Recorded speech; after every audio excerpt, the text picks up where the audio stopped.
All right, I think I'm ready. Did I forget something? I usually do. Hi. Happy Monday! Pendle, thank you for the raid, and thank you for the support as always, Pendle. Danny, you as well, thank you so much. Ellie getting 25 months, thank you. Mirax, hello. God, thank you guys. Charliette with 10 gift subs, thank you so much. How are we doing today? Who are you? Got it, Sing. Yeah, you must be new here. Hi. Almost 2 years of skadoodling. Thank you so much, Cycles. Thank you so much.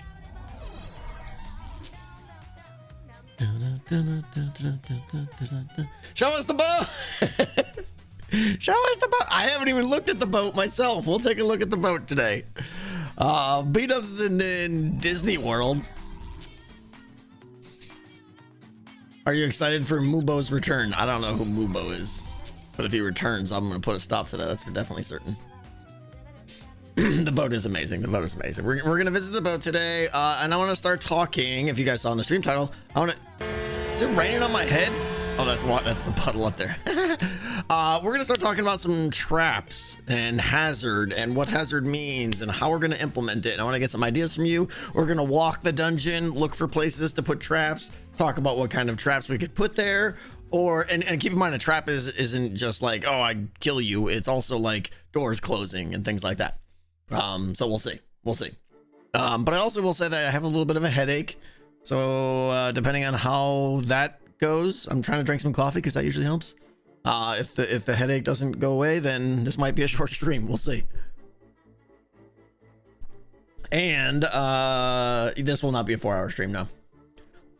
Turn off alert sounds. I can't turn off alert sounds. You guys are amazing. Tango's cough with a piece of pie. Thank you. Mirax, 2 years. Thank you.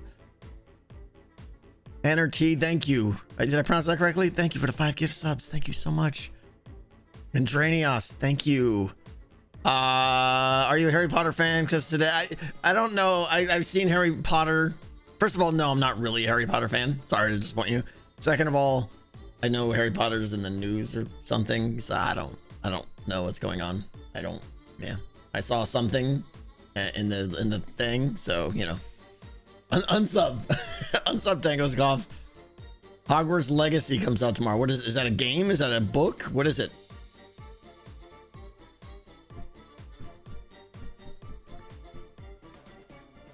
Game. Okay. Sounds fun. I assume you play as Harry Potter and you pew pew things? 3 or 4 years in the making?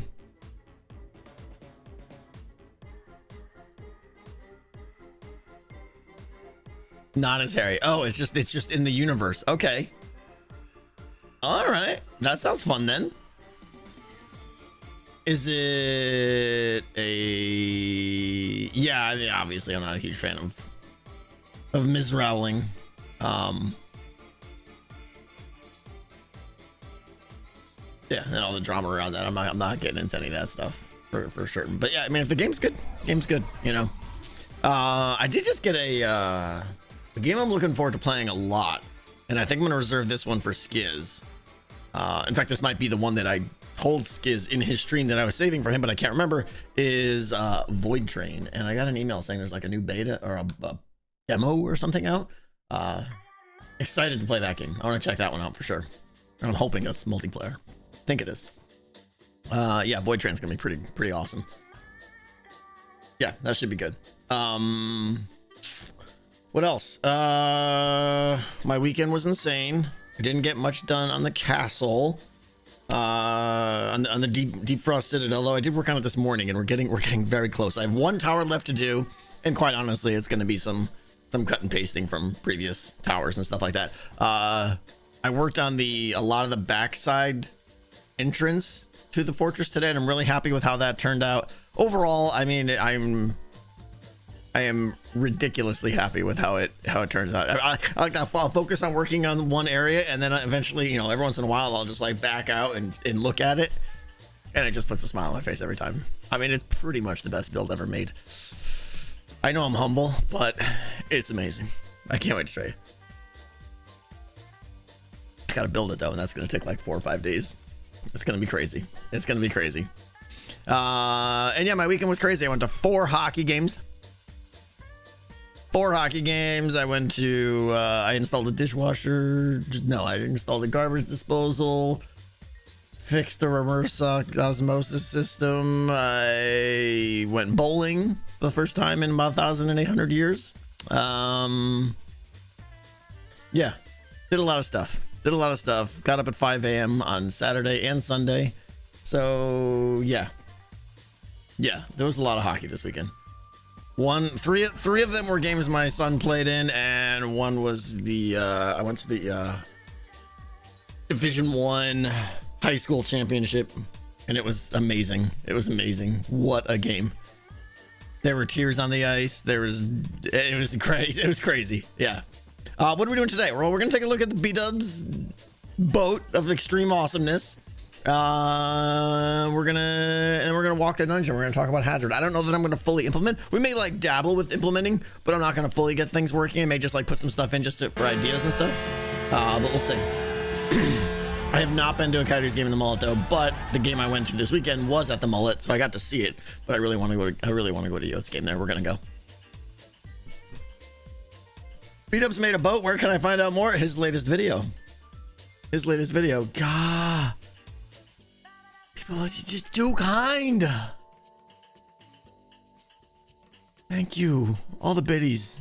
Mirax, Tom Immortal, thank you. Had a fun ski weekend. I'm jealous. Yeah, Beef's card game is open. I'm probably going to do some of that in my episode. Maybe get a starter pack, that kind of thing. I think. I don't know. We'll see. Anonymous. Doing anonymous things.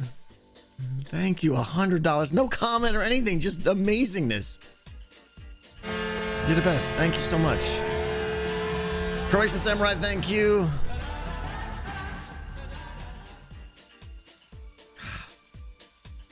Hibiscus, thank you. And that's a thing. That's a name. Is that like some kind of UUID? I can't. How do I pronounce that? We'll just say SL. Thank you. Thank you for the $20. Thank you. God.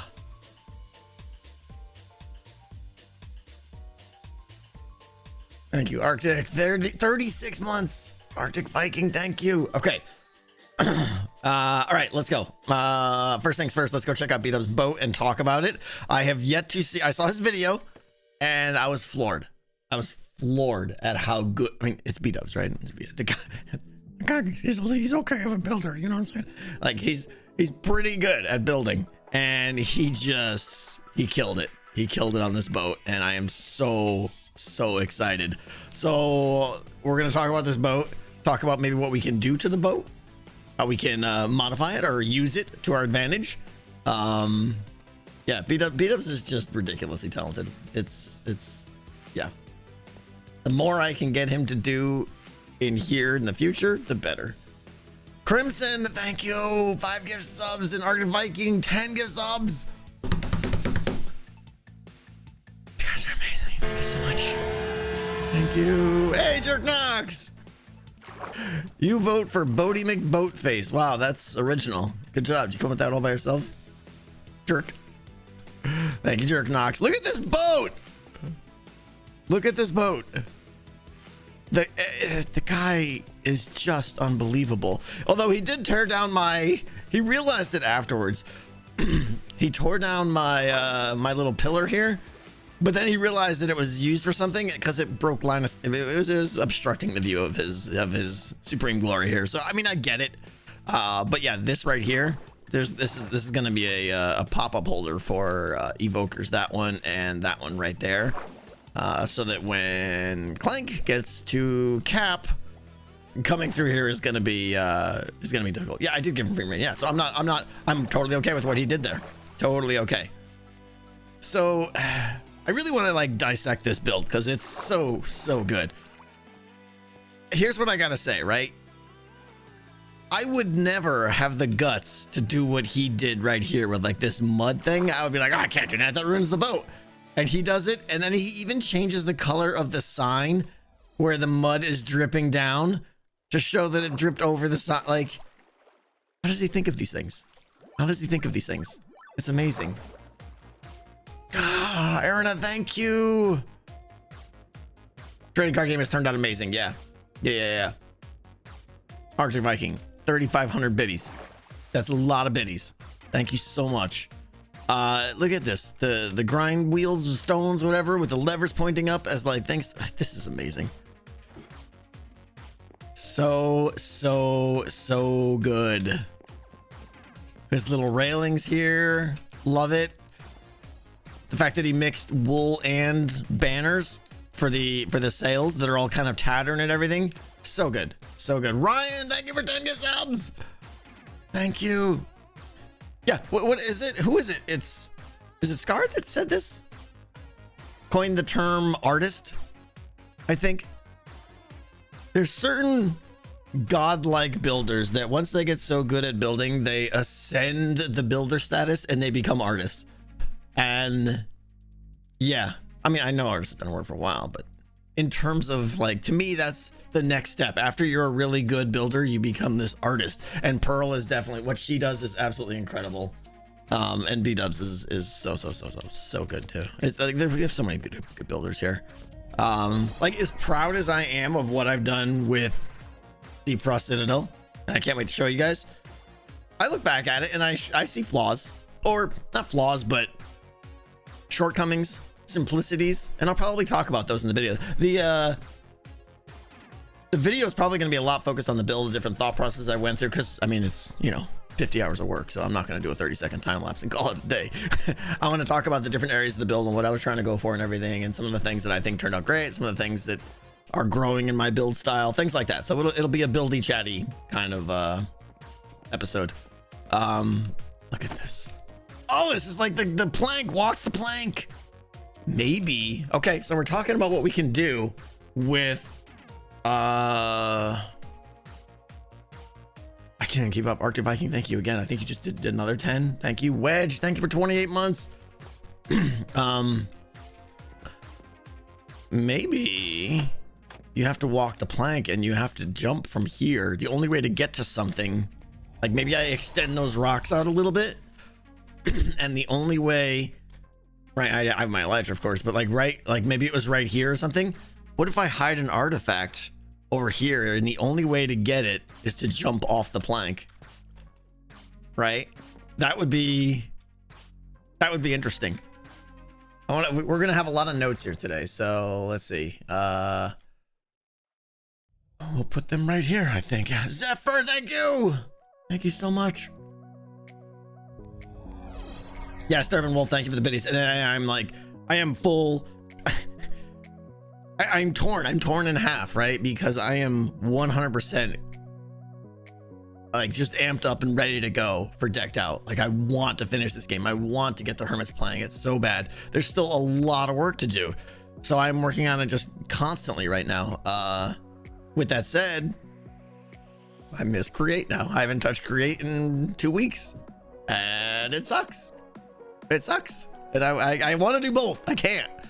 I could make 50 episodes on that Create series right now, and I just can't. We gotta finish Decked Out. Anyway, okay, notes. Stream notes, ideas. God, you people are so kind. I don't understand. Okay, walk the plank and jump to reach a artifact. Okay. Anonymous gifter of the anonymous type. Thank you for 20 gift subs. Conduit card? What's that? What's that mean? Kaz, yeah, in fact, it was the opposite. It was 2 episodes of Create, one of Decked Out, and then I was like, I'm never gonna finish Decked Out. I gotta get on it, yeah. Oh, a card that activates a conduit? Maybe. But to what extent? Like, why would you need there's not that much water in here. Sunrise, thank you. Thank you, Sunrise. I know the gift subs are ridiculous today, guys. Thank you so much. Why would we need a conduit? So I was I was thinking of adding a conduit in here. We'll come over here. Briefly discuss this room because some of you guys, this room you can see is unfinished. This room is intentionally unfinished. I eventually will go up to there and we'll probably do this on stream someday. This is we will call it the lethal express route from level 1 to essentially level 3.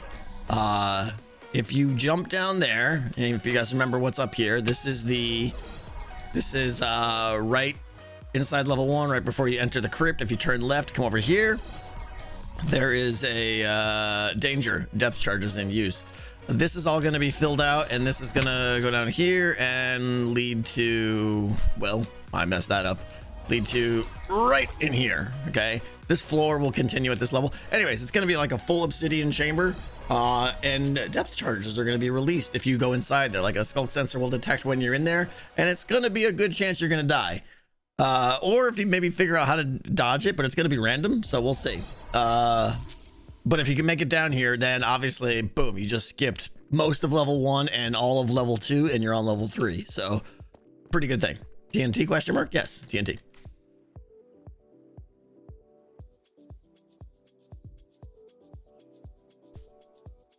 Smelly, you don't know what decked out is. You should look into it. I mean, I know it's vanilla, so it's not up your alley, but it's how would you describe decked out? It's a deck building, dungeon crawling adventure kind of game where you build a deck. If you're familiar with deck building games in board games and stuff like that, decked out is a deck building game where you get cards. I can even show you some of the cards over here. I can do it without dying. Oh, I don't know if I have my resource pack on. I don't have the correct resource pack on. Anyway, there'll be cards like this. These all have oh no, these are correct. And they will all do things. So as you put your shulker of cards in the game, it shuffles them, and then every 30 seconds or so, as you're in the dungeon, these cards are played and they modify your experience within the dungeon to give you little boons or detriments or whatever. You have to find an artifact that a compass is pointing to and get out of the dungeon. If you do, you get points, you get to buy stuff, you get to buy new cards and play the game 1,000 times. Does that explain decked out? Something like that. Would it be possible to have a few skeletons in on the ship with custom pirate costume? Well, we're going to talk about that too. Yeah. You changed the cards? Well, I mean, there was a whole episode where I talked all about these cards.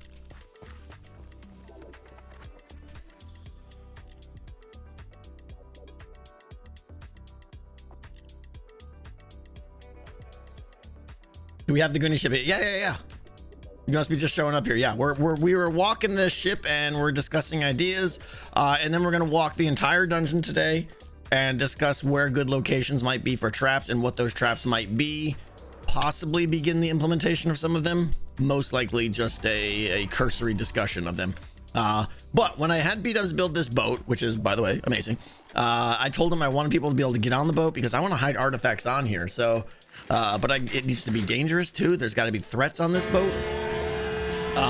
He did such a good job. Look at the cannons. He even turned the heads backwards so that they would look more like cannonballs. Like, notice the details there, right? He didn't just slap a wither skull down. He turned them all away from the way you're facing so that as you come down here, they look like cannonballs.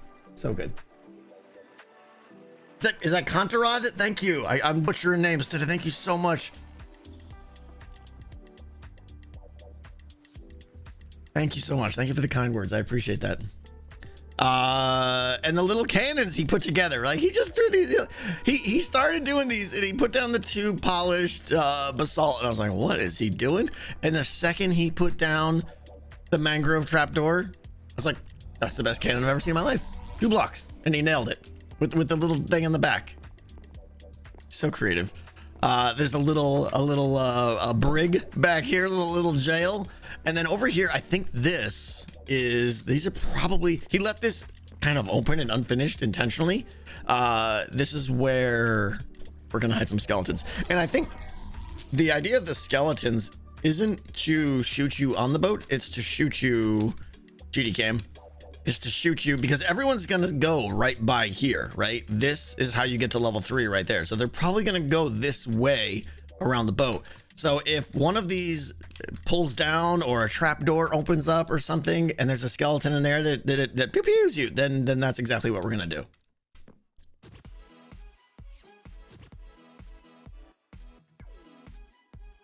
Dead on arrival, thanks so much. Oh, do you want to wait, Bubbles? Is that what we want to name the skeleton? Are we talking about naming the skeleton, Bubbles? Name the boat Bubbles. Oh. Name the boat Bubbles. Well, how do I name a boat? I mean, I could just decide that's the name, but I think the skelly would be better because then someone would be killed by Bubbles.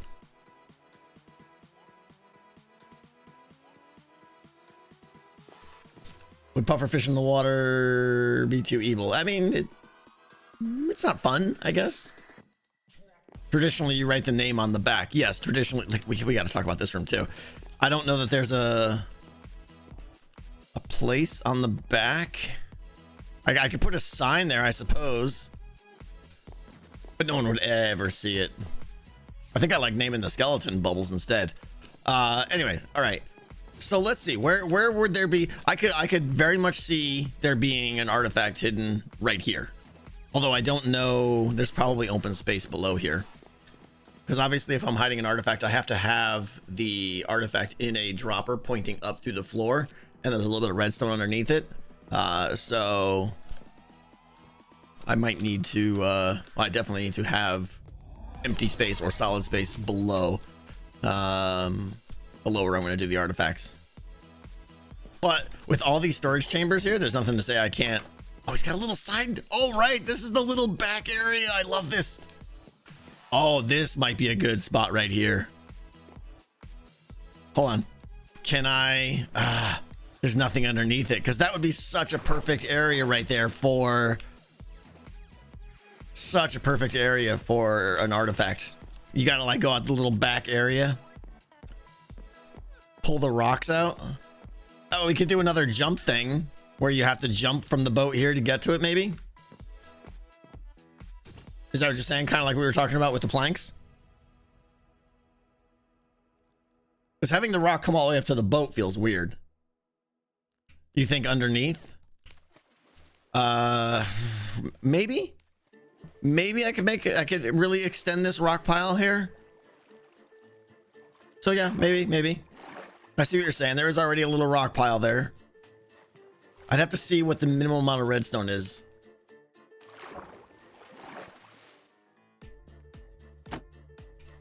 Oh, see? I wonder if that's what he intended. Oh, he intended these to be for the cannons. So good. Okay, we haven't even explored this boat yet. Wow. So I don't think there'll be anything up here. Unless there's space. No, there's not enough space. Is there a room above the wallway? Because you dropped the artifact from this. Oh, interesting. Well, I also have to remember for the artifact, there has to be something that spits the artifact out, but there's got to be something that catches the compass too. So I have to have a hopper minecart underneath the floorboard to pick up the compass. And then I have to register that they did draw, put a comparator off of a hopper, blah, blah, blah. So it can be done, I think. We got to get a parrot in here though, for sure. Definitely got to get a parrot in here. This is kind of annoying. I might need to take that out because walking back here, I want to be able to walk back here and it's kind of difficult. I guess it's not that bad if you just jump on the desk. All right. So amazing so far. Again, over here, this is where we're going to put a skeleton over there. I want to see what's on the bottom here because I know he flooded the bottom and I think that's brilliant. And it even goes down here. So this is absolutely where we're going to hide an artifact over here, right? Look how slow you are over here. Time's a ticking, hazards going up, right? There's almost definitely going to be an artifact artifact drop spot right here. Because I mean, it's, yes, items float, but they don't float right away. So if you just do that, it would get sucked up from the hopper minecart below it. How about something in the brig? We can go see. Check out the problem is there's all this water below here. So again, there's no space below the brig for me to do anything. It's just that open water. Me and BDubs gonna stream getting a parrot? Maybe. Who knows? skeleton captain stuck in the chair in the captain's room. That would be amazing. That would be amazing. I mean, we could get a Wither Skelly. We could get a Wither Skelly like right here and do something with the ceiling so that he can't get out. And he can be captain whatever, right? Oh, take out the brig door and put a skeleton in it? Maybe. Maybe. I don't want to do armor stand stuff. It's amazing, but well, it's not my priority right now. Maybe. I don't know. That would be a good idea. If we're gonna do armor stand right here, having a captain right here would be a good one. I'm just afraid of the lag that they cause. But I suppose a couple isn't gonna be that bad.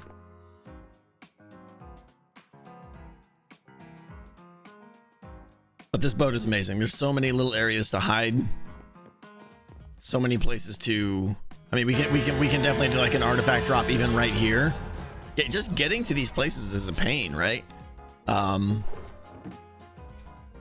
maybe I could even do something where, I mean, it would break the rule of the game, but maybe I can have a place where you put your compass in one of these barrels, right? If the compass that you have is pointing right to this barrel, for instance, right? And you drop the compass in there, I could put the hopper below it and a dispenser on the side that pushes the artifact in.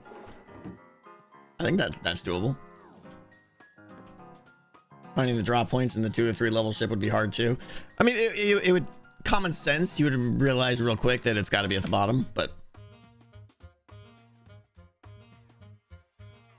a Wither Skelly, yeah. If we don't do, we're either gonna do an armor stand thing here from Cleo, or we're gonna do a Wither Skelly captain, because it's out of the way, right? You don't really need to come back here. I think that'd be great. But maybe there's something hidden back there where if you're somehow clever, you can find a way to like open a trap door and get something. I don't know. Bypass the captain. Yeah, Wither Skelly would be good. And we could easily trap him in there. So let me write that down. Wither Skelly captain in the captain's quarters. Can't move.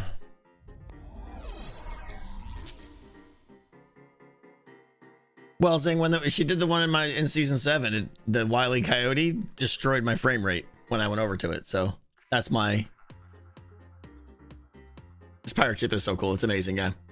Still playing the Crypt mod, yes, just not right now. Yeah, Wither Skellies put hats on, right? We could make a custom pirate hat and put it on the skeleton. I mean, that's total overkill. But how amazing would that be?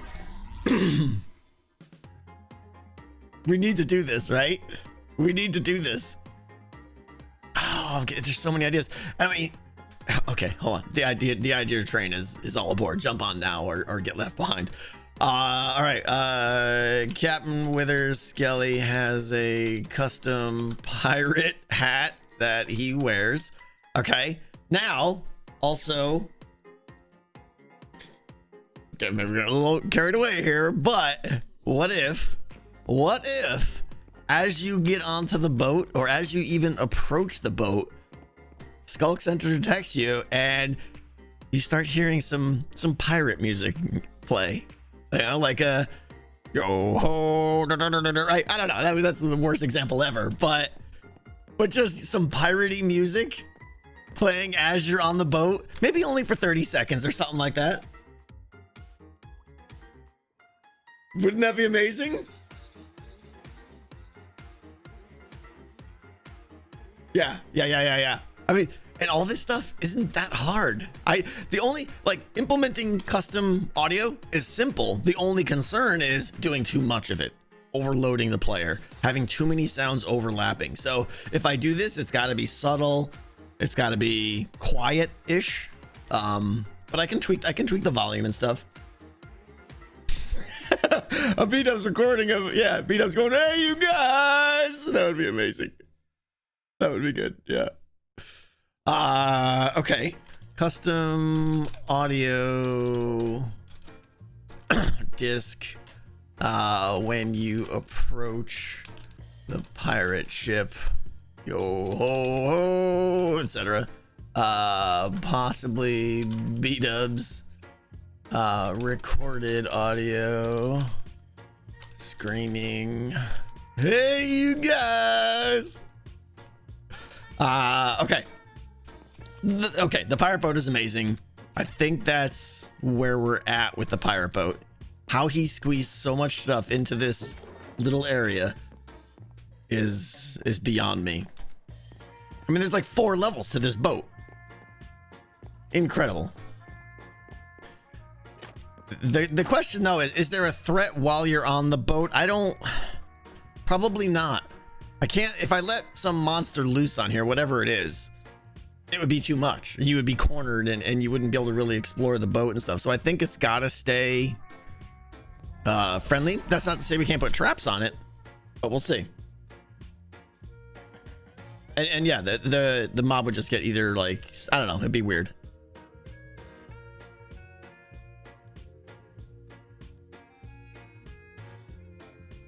Less is more in this case. Yeah, you don't want to ruin the experience of exploring the boat by being chased by something. Then, you know, that's not to say that we still can't have Captain Bubbles or whatever his name is back there, and you know, because he won't be able to get to you. It's so good, BDubs. Okay, we have to move on. Okay. We took notes on the boat. We got 3 or 4 good ideas. Can you make a skeleton with a bow that's friendly? I can't make them friendly, no.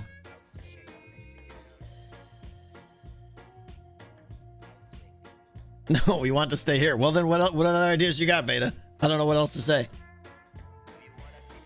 Cobwebs on the boat? Yeah, I can see some cobwebs on the boat. You know, because it's been here a while. This boat didn't just come in here 2 seconds ago.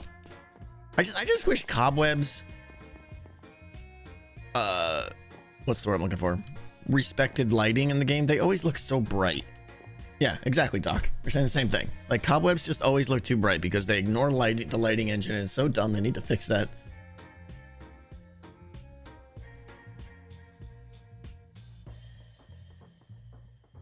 Can you add dispensers with arrows in the cannons? Interesting. I mean, it would almost never hurt the player, but how cool would it be if the trapdoors shot down and like there is a block for I could put a dispenser right there and maybe be able to power it from above or below or something like that, and have the trapdoors open up and then they all shoot arrows out at the same time. It's a lot of work for something that really isn't going to have any effect. Explosive fireworks would be better. Yeah. Fire charge, the whole place would be burning down. Or not that we have fire tick off, but there would still be fire everywhere.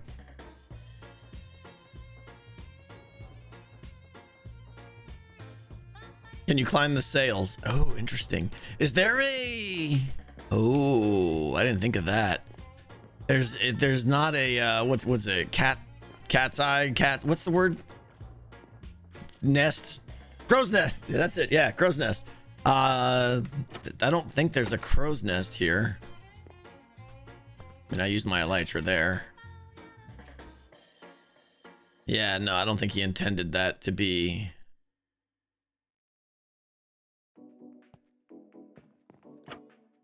What did I say? Cat's nest? Oh, with jump boost? Interesting. Interesting, Doc. I'm always looking for more reasons to make jump boost valuable, and you could definitely get up there with jump boost. Jumping on these things here. I mean, I have it right now. I could easily take down like one of these or something, right? So that you could get up there. And then, but what do I put up there though? Do I just occasionally fill a barrel with some embers or something like that? Just some coins or embers, I think. Yeah. And you know, and then players like Etho, it would make it part of his run where he would always come up here. But the good thing about requiring jump boost is you don't know when you're going to get jump boost, so therefore you can't just stop by here all the time and make it part of your trek. You have to like wait or maybe put more jump boost in your deck, hope it goes off, and then when it does, be alert to that, and then detour over and say, okay, oh, I just got jump boost, let's go check the mast. I think that's good. So yeah, let me write that down, because that's a good one. Jump boost to get to the top of the mast, make a crow's nest, hide some embers up there, automate this. I'd like to automate that so I don't have to go put embers in there all the time. Like when the game starts, it could shoot in a couple randomly each time. Although that would accumulate quite a bit. Yeah, I don't know, I have to do something. And then at game end, I'd have to clear it out and recycle them or something. So it's a little bit of a pain, but I have to think about that. Okay, good one. Yeah, it's not hard to do, Doc. It's just, can I fit the redstone up there? Do I want to go through the trouble of wiring everything above the cavern and everything? Everything takes time. Add a spyglass as an Easter egg. Yeah. Oh, wouldn't it be great though? Winter, that's the beginnings of a great idea. I mean, even if I just put it in there, that's a great idea. But wouldn't it be great if they had to get a spyglass and somehow use it to discover something that they could only discover with the spyglass?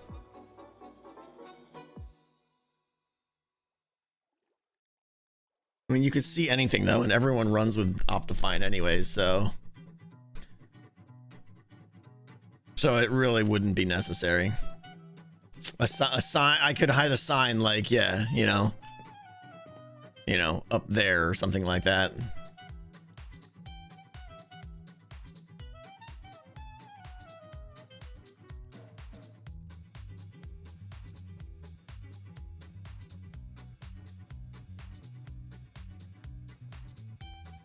We'll see. I'm just gonna put a note, something with a spyglass, because you're right, that totally fits the theme and is fun.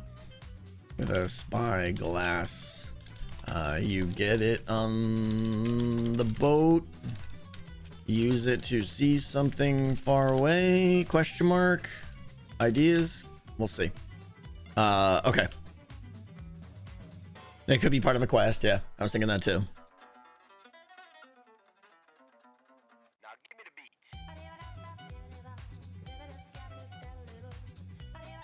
How's the headache? It's not too bad right now. I think the coffee's actually helping.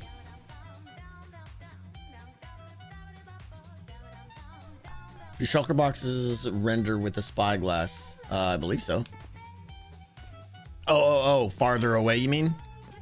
I don't think spyglasses change what renders, because obviously certain entities don't render at certain distances. I don't think the spyglass changes that, but the only other thing I was thinking is, oh, by the way, I lost my redstone box and that makes me sad.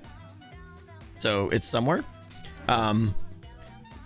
You guys know the trick, right? Of if there's a shulker box in the floor with 2 blocks above it, right? Like if this was, if that was a shulker box here, and I opened the shulker box, I would fall through it because if my head can't go up, you fall through it. The boat is perfect because there's a lot of little hidden spaces here. The boat is perfect to hide something like that. Obviously we just got to find an area where there's some empty space below it. Maybe we even do it because I think down here, in fact, oh, look at this. Right? I know there's nothing below here. I know there's just rock below here. Right? So I could add a shulker in the floor somewhere here. And this is perfect right here. Behind the captain. I mean, if we're putting a wither skeleton there, you're not going to get past the skeleton because you have to center perfectly over it so that you fall through and stuff. Didn't that get patched out? I don't think so.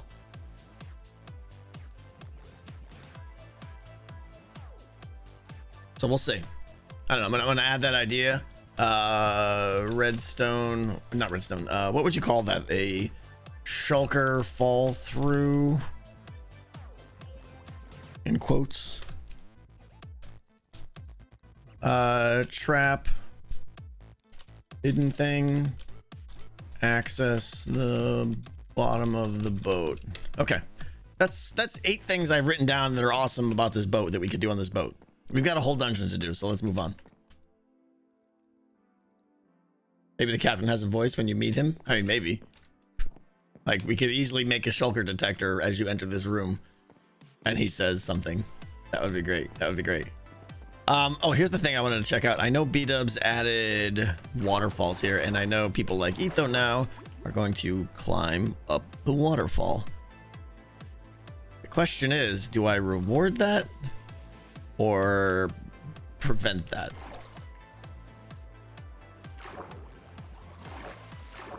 Because certain people will absolutely try to do this. In fact, I've already got a spot. I've already got a spot where I am rewarding them for it. Over here. Shh, don't tell anyone, guys. This is a secret. No one knows about this one. Okay, I got a room up here ready. So there's gonna be some stuff up there. So I don't know that I want to do it again over here. So I think these were just going to leave the way it is. Make them lose time. I mean, I could be cruel and I don't know that's worth the time, but I could be super cruel and hide a skeleton in the wall right there that obviously you would never see him down here because you would just never even notice it. But you come up here. Oh, I wonder what's up here, right? Doink! You just get shot off. That would be fun. I mean, it's a lot of work to relocate skeletons, but it is devious, yeah. What kind of game doesn't have a secret behind a waterfall? That's not a waterfall. All right, I'll write that down because that's a pretty good idea. Water columns in boat cave. Hidden skeleton in wall that shoots you at the top of the water column only. Etho detriments, yeah. I mean, just the laugh from Etho, right, as he gets shot by that would be amazing. Okay, let's see here. I think we just start at the beginning of the dungeon, level 1, right? And we start talking. I think that's where I'm at.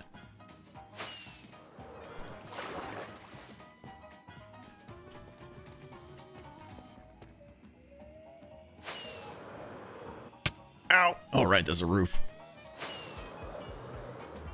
Speaking of roof, I have to finish this roof again. Not again, still. I think I left a little hole over here. Yes, I did. Okay, doink. Perfect. I'm already into the sound. I am. I'm concentrating. Fun Tower, thank you so much for the $5. Can you use a Skulk Center to detect the sound of a spyglass being used and use it to trigger something? Interesting. I don't think there is a comparator trigger on a spyglass being used. Skulk sensor. There's a chart here, I think, of all the steps: swim, hit ground, teleport, block change, moving minecart, splash, entity shake, like a wolf shaking. Why did they reserve something for a wolf shaking off water? Drinking, priming a fuse, shooting a projectile, entity interact. No, that's with an entity. Eat, equip, shear. Yeah, I don't think so.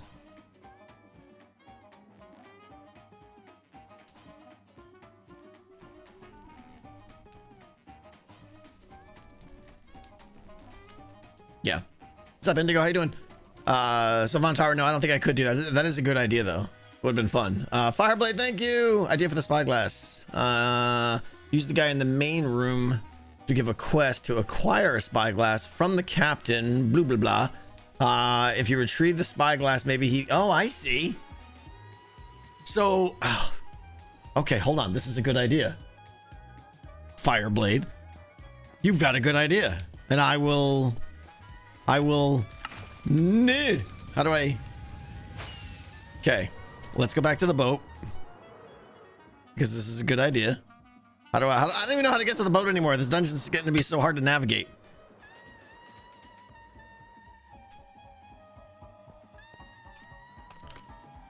Okay. Sign level 14. Signal level 14. Item interact finish. The player reels in a fishing rod, stops using a shield, throws a trident, or retracts a spyglass. You're absolutely right. Look at that. I dismissed it. I mean, of course, I got to make sure I don't give them a fishing rod or a shield or a bow or something, but they're not going to have that stuff. So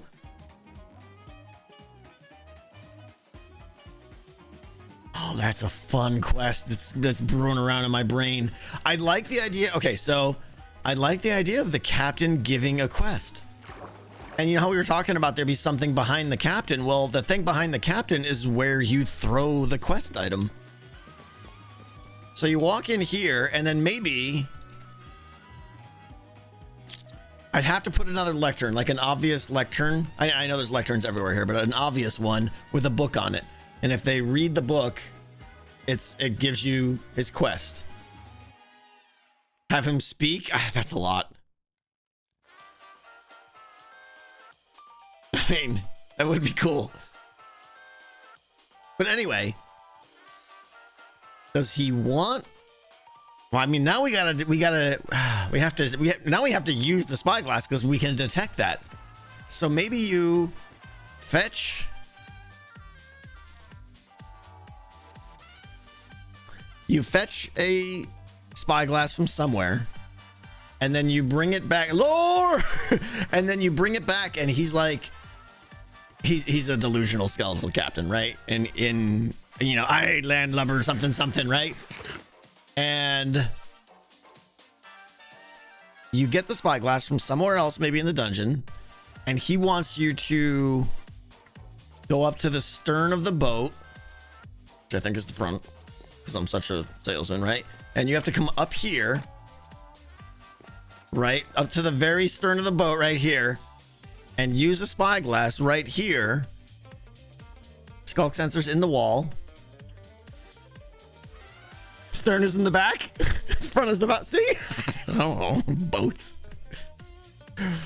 Oh, float water stuff. Anyways, they go to the front of the boat, and they use it to like, and the captain, I'm making this up here. The captain wants them to seek out upcoming dangers, head to the bow of the boat, and use a spyglass to see what's coming up. Something, right?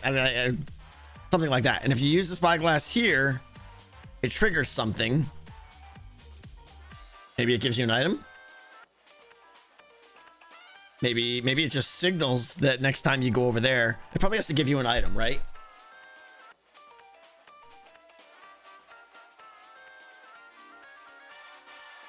I'm not writing it down because it's not done yet. Then you come back over here and take whatever that thing is that you just got, and you have to throw it behind the captain or at his feet, right? So there would be under this slab would be a hopper, right? Yeah, let BDubs speak. I'll probably get BDubs to speak it. Yeah. So you have to get close enough to throw the item. You'll probably like right here, he wouldn't be able to hit you, and you can bank it off of the chair, the back of the chair, and it would go in the thing, and then you're done. I like that. Throw it on the table instead.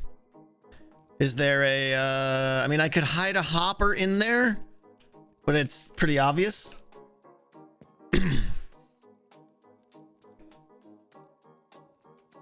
Regardless, where you actually throw the dingus doesn't really matter.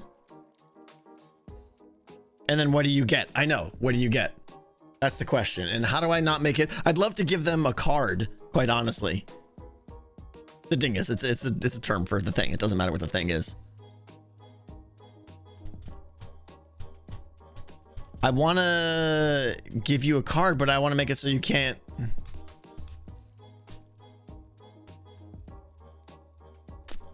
Right, I don't want people to be able to repeat this 1,000 times.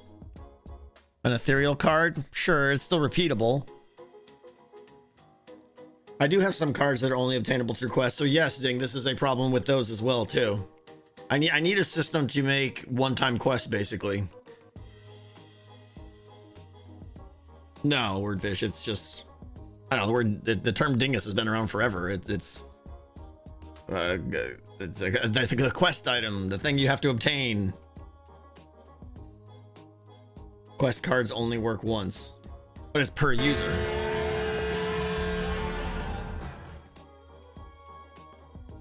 Make a card that enables a quest. I don't have that enough slots for cards. I'm already running out of slots for cards. I can't use cards for things like that. Baconator, thank you for the piece of pie. Enjoy the horn now. You won't hear it tonight versus the Wild. Yeah, I'm gonna be watching the game tonight. I gotta watch Kaprizov. The guy's so good. Thank you so much. I appreciate the very truthful taunting. Yeah. So that's a separate thing. Voucher for a quest card redeemable only with video clip submit. Now, it's got to be something I'm not. Why not use Beast Sense? Because it's only useful on. What about Beast Sense? What do you mean use Beast Sense? It's only useful on Ravagers. I'm covering half the chat window. Loads of Frost Embers are worth it, but then it's repeatable. How do I make sure that they haven't done it more than once? Yeah, I could make right now the card processing system is set to you can only have 3 of any kind of card in your or non-permanent. You can only have 3 of any non-permanent card in your deck. Any ones after that are ignored. I could have some cards be unique, and we can come up with a new keyword called unique or something on the card that just means you can only have 1 of these in your deck. And that would be pretty easy actually. And that's probably the way to do it. It does mean a new keyword, but it allows me to do cards that are a little bit more powerful, and you know, and something tells me I'm gonna want that keyword anyways. You hear, Mosul? You getting that? There's gonna be a new keyword, yeah. We're gonna have a new keyword called unique, I think. Let me see, where is new card keyword unique. Can only have 1 in your deck at a time. Useful for all quest rewards. So they could do the quest more than once, but why? You know, you're wasting your time because you're not going to be able to gain the benefit of multiple cards. Decorations for the locker room. So that's a whole, like, I really like that idea in general. Is the idea that right now everyone has those little what I call locker rooms out in the main hall, and you're encouraged to decorate them and stuff. But how nice would it be if part of what you were decorating that with was prestige, or it was basically just your trophy case, you know? So cool things that hey, what's happening?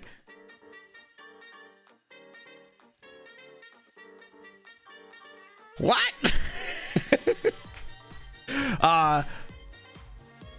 Little things that you acquire in the dungeon that are just cool looking, and they show off. I mean, this is total feature creep, so I'm not gonna do it now, but essentially you get to show your you know, the cosmetics. Yeah, you decorate your locker room.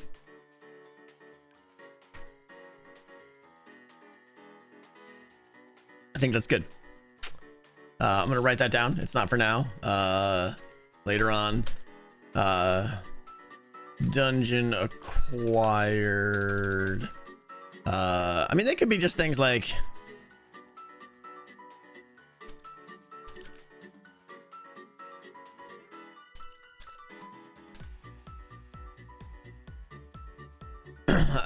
they could be, what was I saying? They could just be like banners or something too.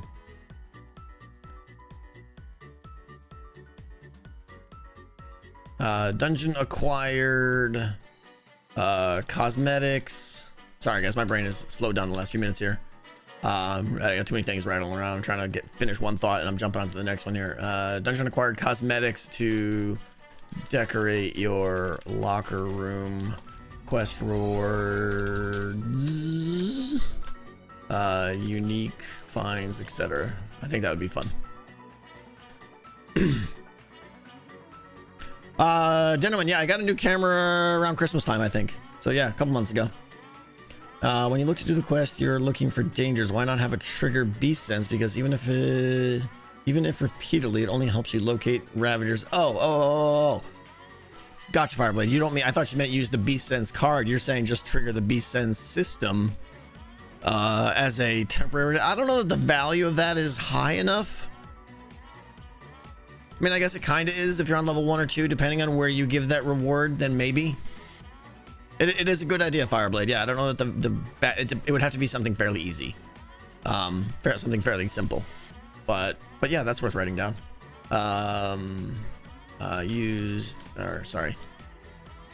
Trigger beast sense as a reward for a minor quest / task. Cool. This room has no beast though, so lol, so not here. Yeah, obviously not here. The spy quest was one I was on about with that.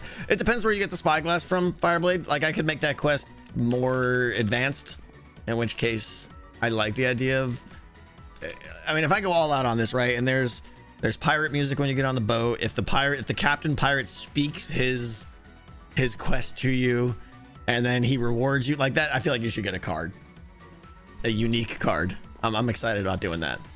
Can you get up on top of the mast? You must have just got here. Yeah, we were talking about getting up on top of the mast. I got notes to hide something on the top of the mast if it will require a jump boost. What's up, Satan? How you doing? Okay, we're done. We're done with this now. We're down here in this stupid boat for 20 minutes. Ow. Okay. I need to get some more pork chop power.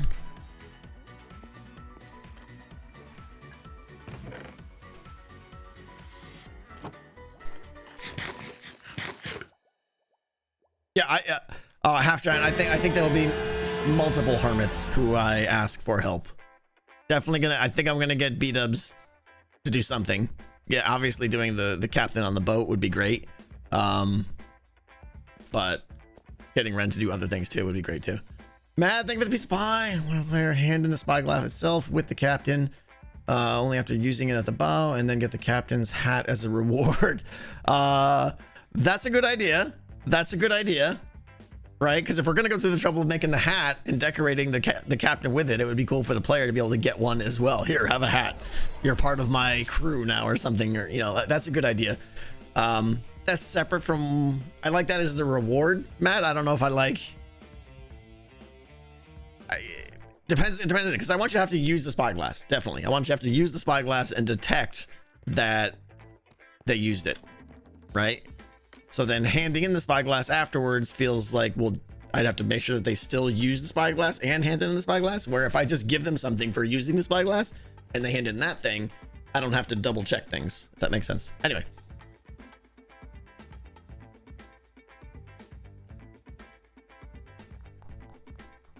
Still gonna put skeletons in the front back? Yeah, we were talking about that too. There's a spot in there. BDubs reserved a spot for me.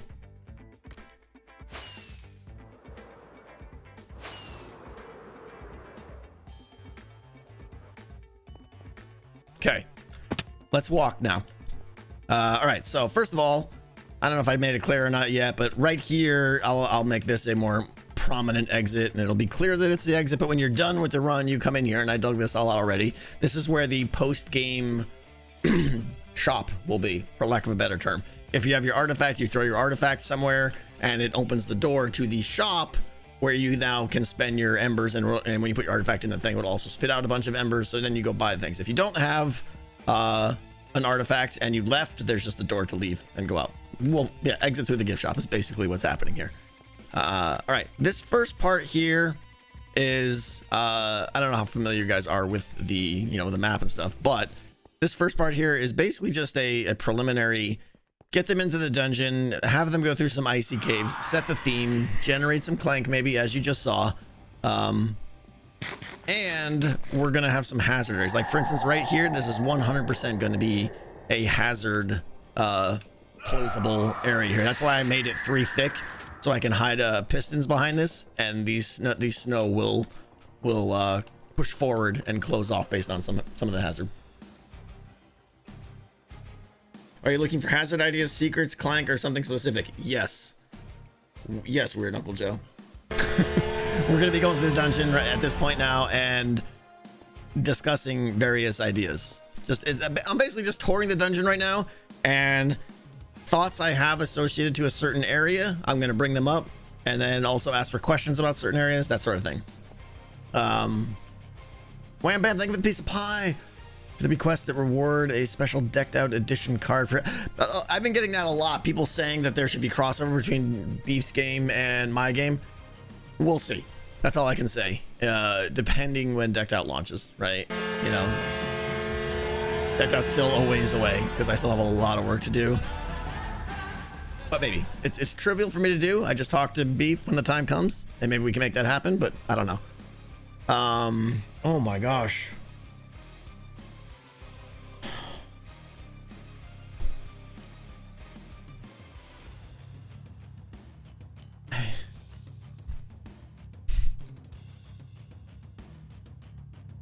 You know, anonymous. That is insane. Thank you. I don't know what to say. You're very good at making me feel awkward. Thank you. Thank you so much. This is a message. I'm not going to read it. It says DNR, but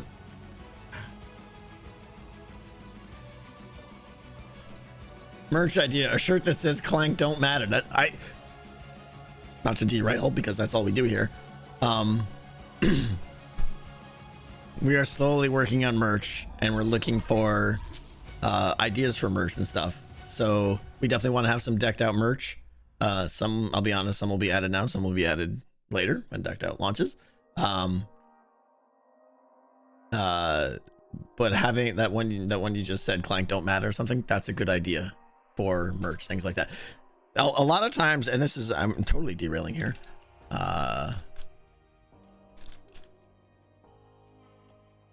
When talking about merch, there's two things that are very, very separate.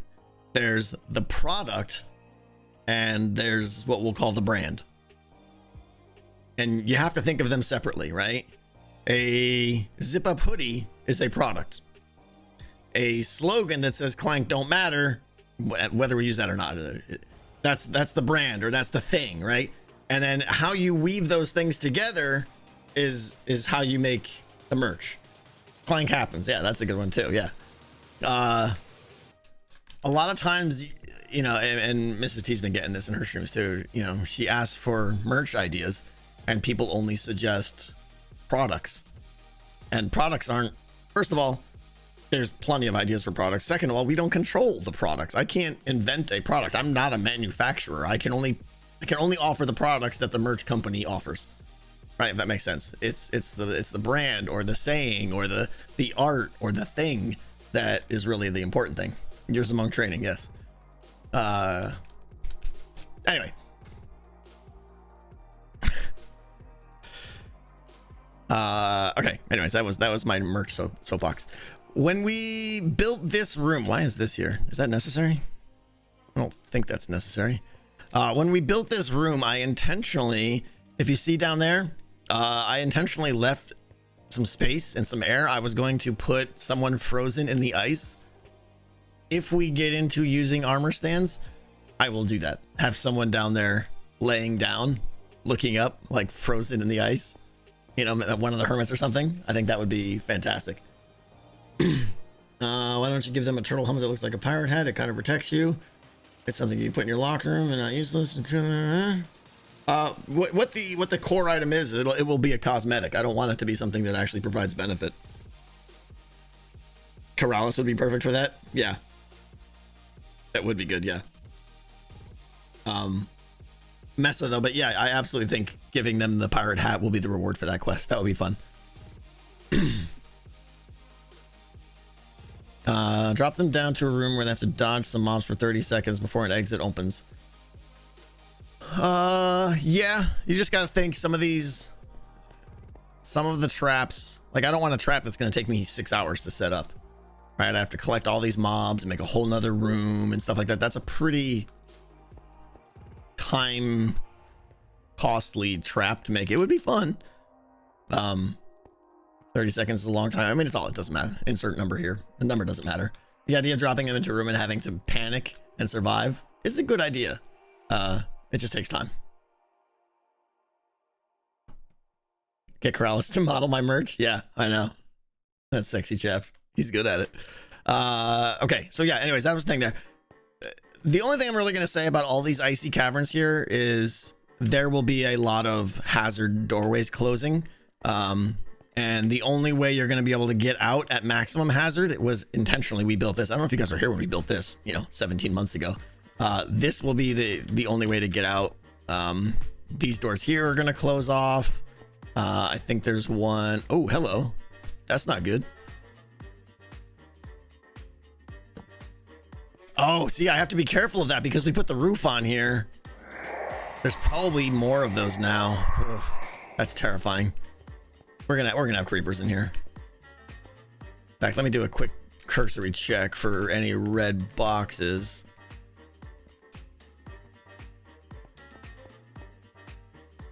I hate when I see a red box, but that could have been a creeper. These doors right here will close off. So getting through this tunnel and if you're at max clank, there will be evokers in this hallway too that you're going to have to walk past. So max clank, I don't want to say max clank is a death sentence, but it's gonna be very tough to get out of the dungeon with max clank, unlike Decked Out 1, where it was once you learned where they were, you could just avoid them, and that was very sad. Okay.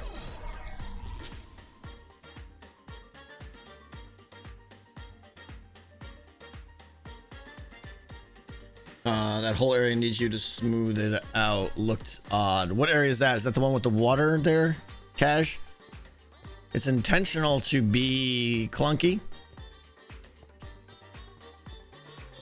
I wanna read everything you guys are saying. Yeah, this is supposed to be difficult to navigate because it's the only way to get through.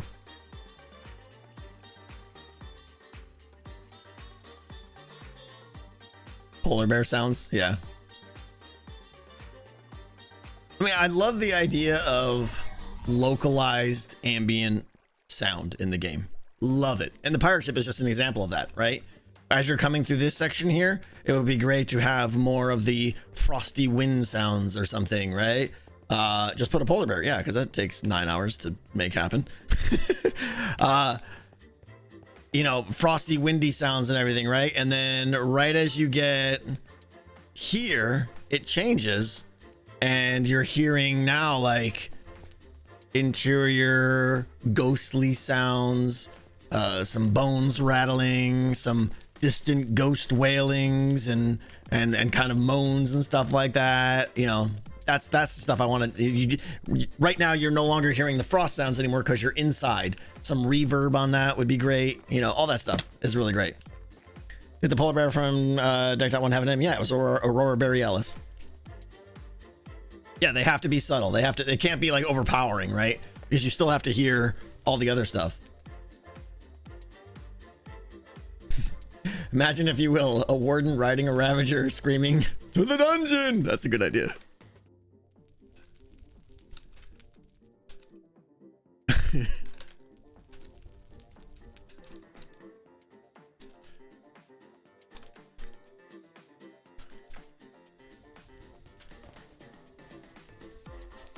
It's always funny seeing him get flustered when you start that game. What game, Fireblade? What did I get flustered on?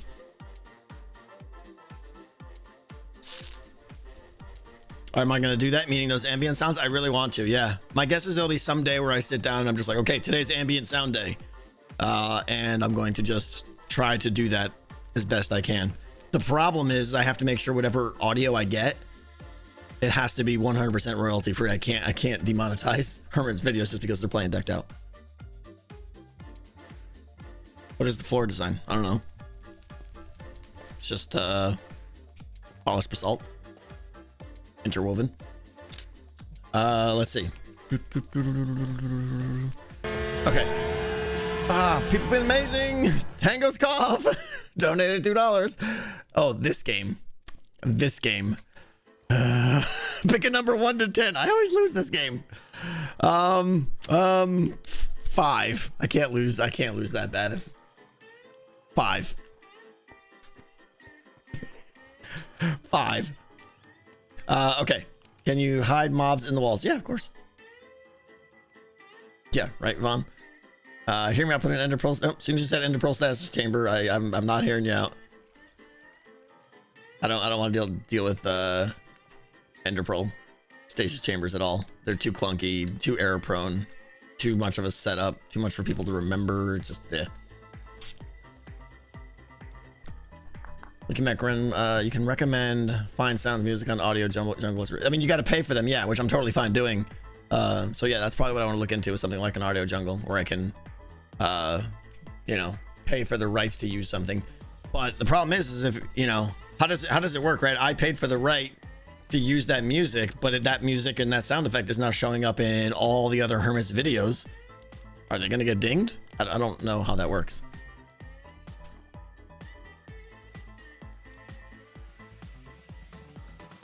Would you consider Jono for music? Yeah, and in fact, I have 2 or 3 people who've already messaged me as well, musicians who want to do sounds and stuff too. So we may just go one of those routes. But going with custom audio, oh my gosh.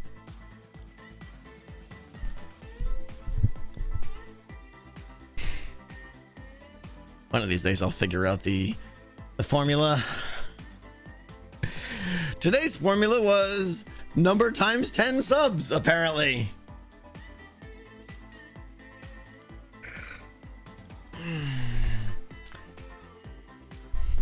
Thank you, Tango's cough. Can we change the rules and you tell me the formula before you ask me the number? That would be great. That'd be great. That'd be amazing. This game is rigged. Yes, it is rigged for me to lose every time. Ah! Thank you, Tango's cough. Or win, depending on which way you look at it. Yeah.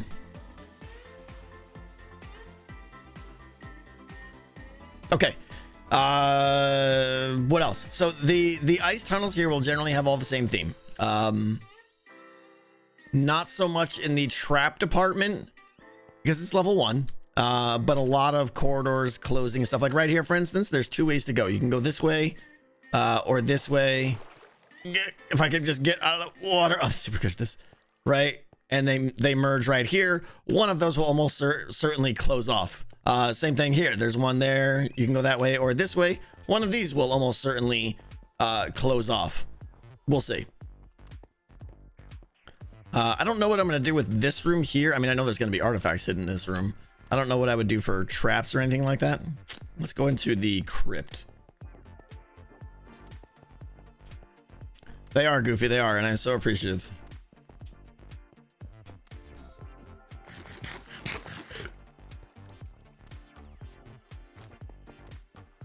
Okay, so heading into here,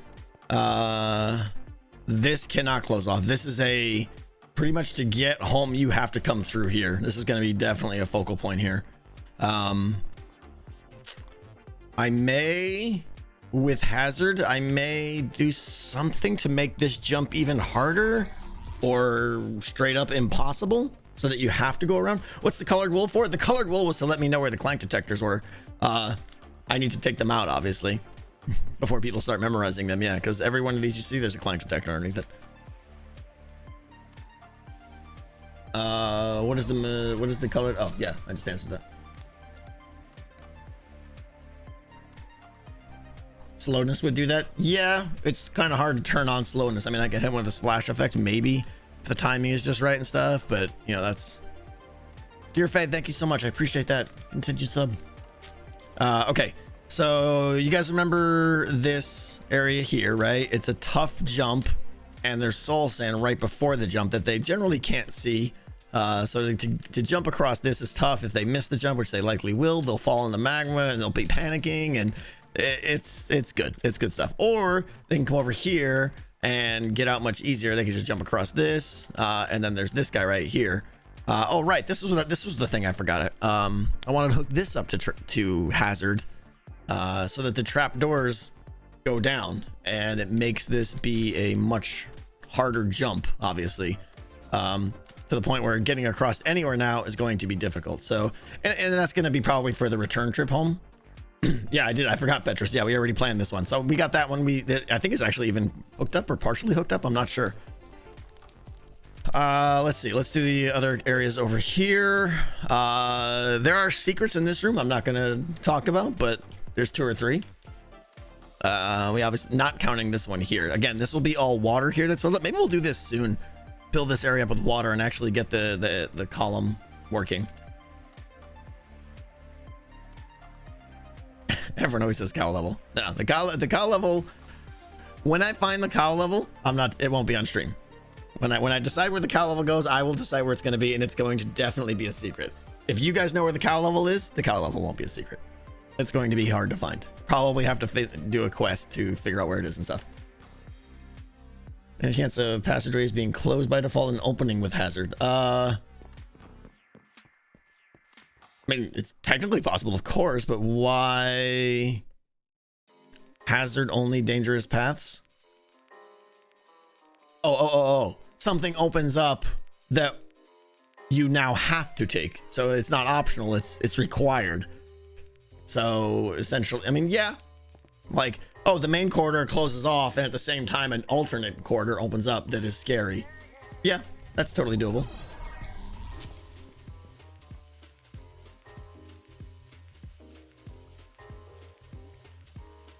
See-through floor needs fixing. Yeah, you're right. I do need to fix this. I got to put some packed ice under there. In fact, let's just do that now, right? Why not? Otherwise, I'll just keep forgetting to do it. I think I've got ice right here. Where was it? Right there. Totally make that. Nail it! Oh, did I even want to do that, though? Because I got a... Yeah, we got a scaffold. Don't have scaffolding. Let me get some scaffold.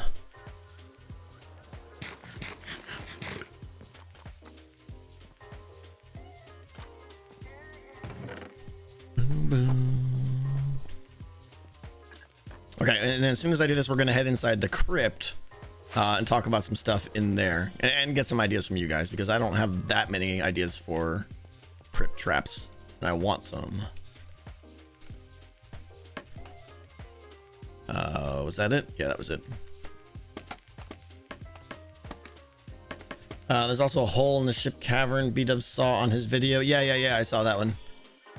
Not as concerned about that one. This one here is pretty obvious. Okay, so let's go. Cool. Let's just throw all that away. Did I just throw my...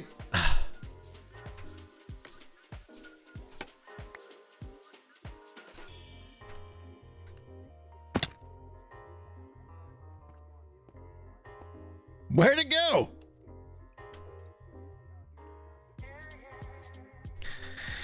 Oh, I hate that bug. It looked like I threw my pick, and it was just there the whole time. Actually, the hole that BDubs pointed out is right over here, so maybe we'll take a look at fixing that in a second too. You've never seen that happen before? That's happened to me a lot in the last few months. Okay. Go there. Go there. Go there. Go there. Go there. Packed ice.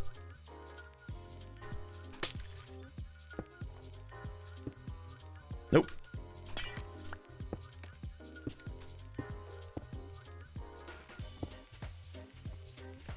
Oh, I missed that one. Ah.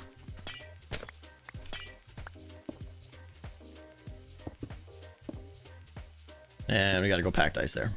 That's fine. We still got this one over here. Put one there. Good enough. Good enough. Hello, bat. Okay. Wouldn't it be easier to place from below? Maybe. Was there one more? Oh, there is one more. You're right. There's two more. Not paying attention.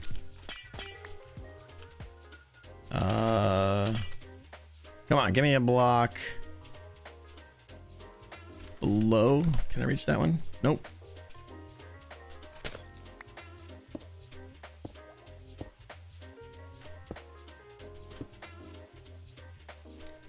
I lost all the glass, and I know it's there somewhere. It's easier for me to just go get more, though. Do I have regular ice? Ice, packed ice. There we go. Okay, and let me grab a couple of stone to maybe, well, we'll just use deep slate. Maybe patch that hole that BDubs pointed out if I can.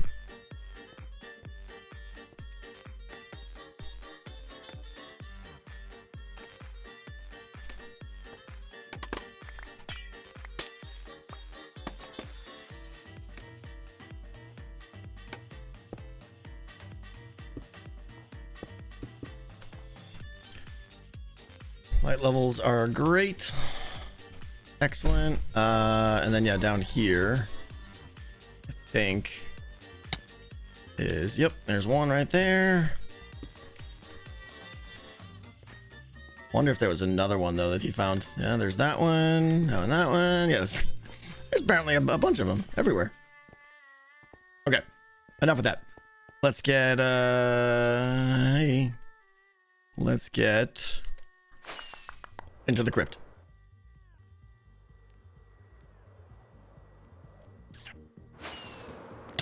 Okay. Hello, Dungeon Master. Okay. This room feels kind of important. It's the beginning of the crypt. I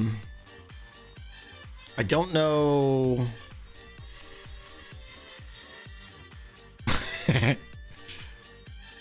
Haven't used a bed since November. That's a lie, of course, but ideas for what could happen in here. Obviously, this room is too big to use rain. Hold on. This room is too big to close off corridors and stuff. Although I am where is it? Up here. I specifically designed this right here. This piston right here is gonna come out and do this to block this off. So there is a little bit. There's a lot of hazard closing off inside the crypt. A lot of these corridors, these right here, there's gonna be blocks like there and there. And the idea is that lava is gonna fall from the ceiling, hit this, and split into the two sides there.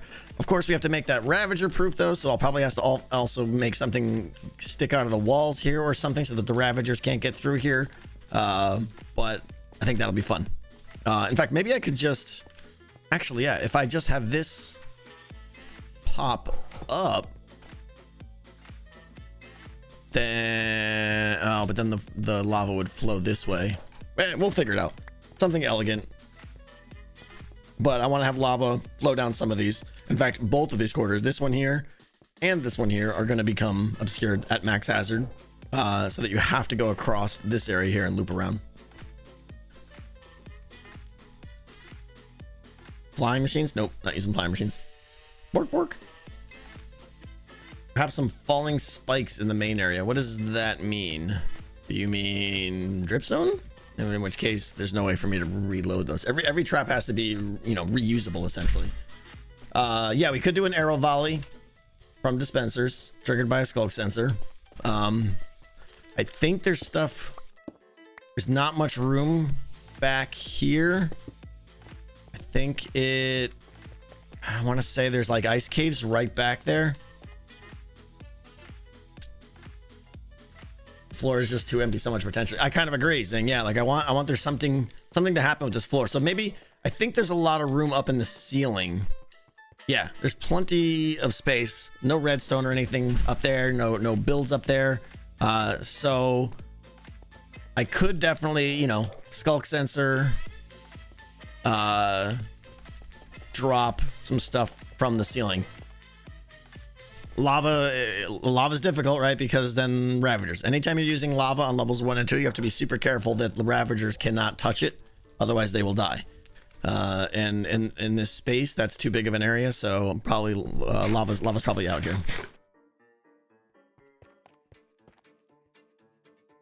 Yeah, I could hide skeletons. Like I could hide a skeleton right there, you know, and have that piston lower. I could have, you know, hide a skeleton right here, have that one lower, right? And then do 2 in those walls so that at max hazard or close to max hazard as you come through here. I mean, the problem is though, you'll just know, oh, as long as I keep moving, they're not going to hit you. So it doesn't feel like that much of a threat.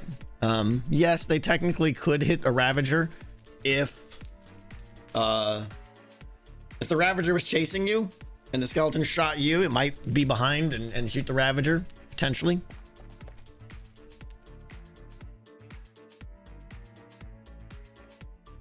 Flying anvils, not really reloadable.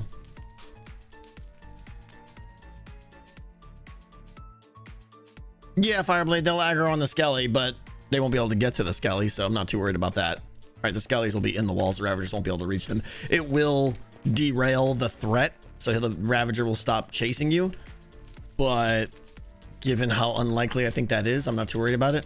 And let's be clear, if a Ravager dies, it's not the end of the world. It's not like Decked Out 1 where they were a pain to get. I'm gonna make it so that getting more Ravagers isn't a problem, but there's a big difference between, you know, occasionally getting hit with an arrow and it taking 35 arrows to kill the Ravager versus having lava where if they fall in the trap they die instantly. So which is tossing potions. I mean, maybe Blaze, maybe, yeah, doesn't really fit the theme having Blaze in a crypt like this.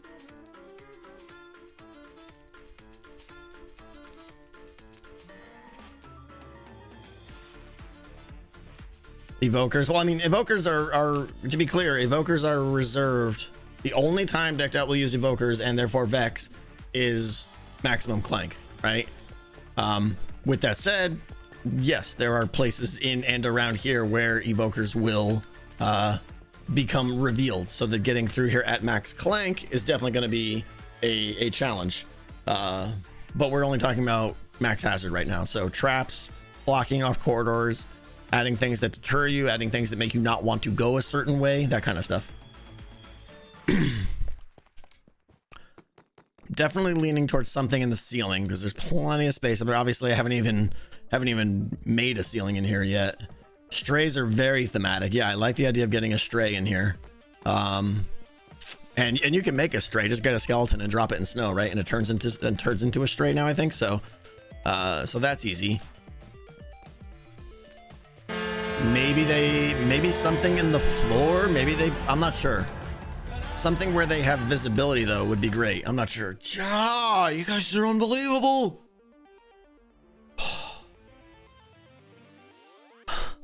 Cheddar, 148 cents. By the way, that's 32 pieces of pie for you. Oddly specific numbers are what I'm all about. Oh my gosh, thank you, Cheddar, so much. That's incredibly generous. You guys are so kind, so kind. Thank you so much, Cheddar. Thank you, seriously. I'm looking at this right now, right? My little Bohemian Rhapsody section, as we like to call it. That could come out, right? This could totally come out, and it just seems like this is a good place for a trap or a mob or something. I don't need these skulls here, right? What if these doors opened up and that's where the stray was, so now he could shoot down the whole length here? That's pretty good.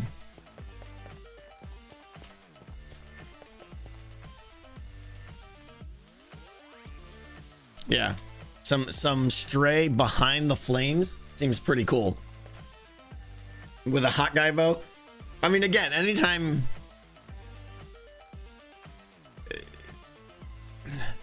the goal of these isn't necessarily to kill them, it's to add a deterrent and to hurt them a little bit.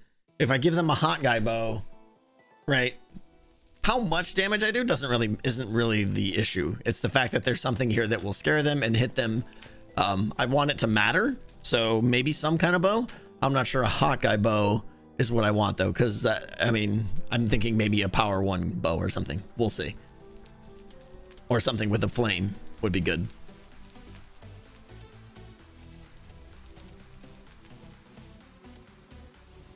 A slowness arrow. Well, don't stray shoot slowness arrows natively. Yeah, so that's good. So then, yeah, I think I like the idea of straying. You got them. You did it. What are you talking about? I thought we weren't partaking in these festivities anymore. What festivities? These festivities. I don't know what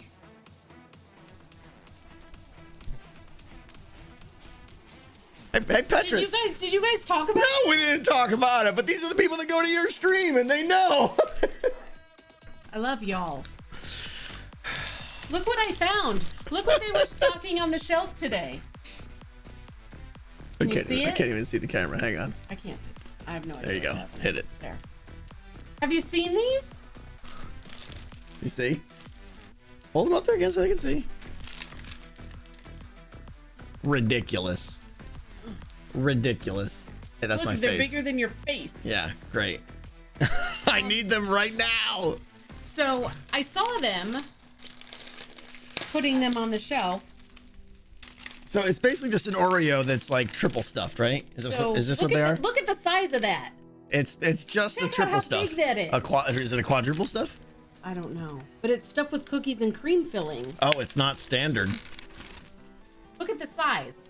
That's ridiculous. Look at that. I need a crane for that. Well, the dogs are very excited. But you have to taste it, 'cause I can't. Are you not? Do you not want? Put this in your face hole for my amusement.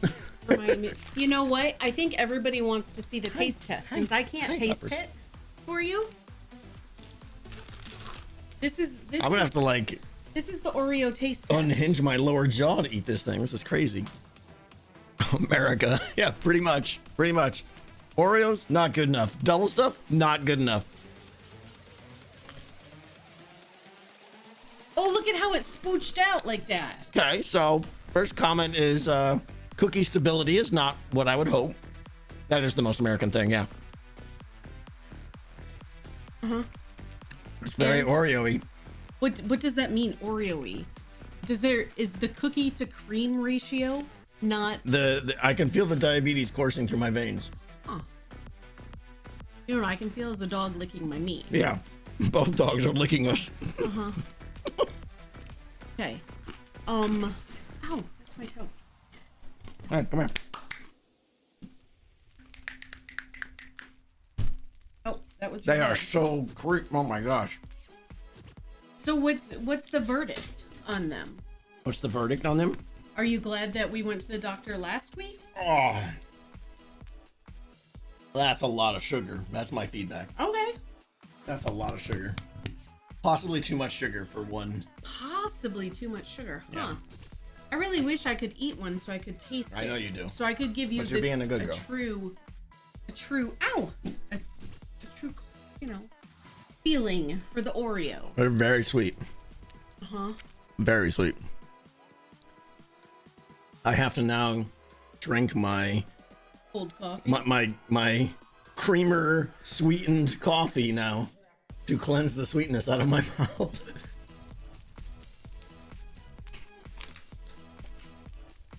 None for me.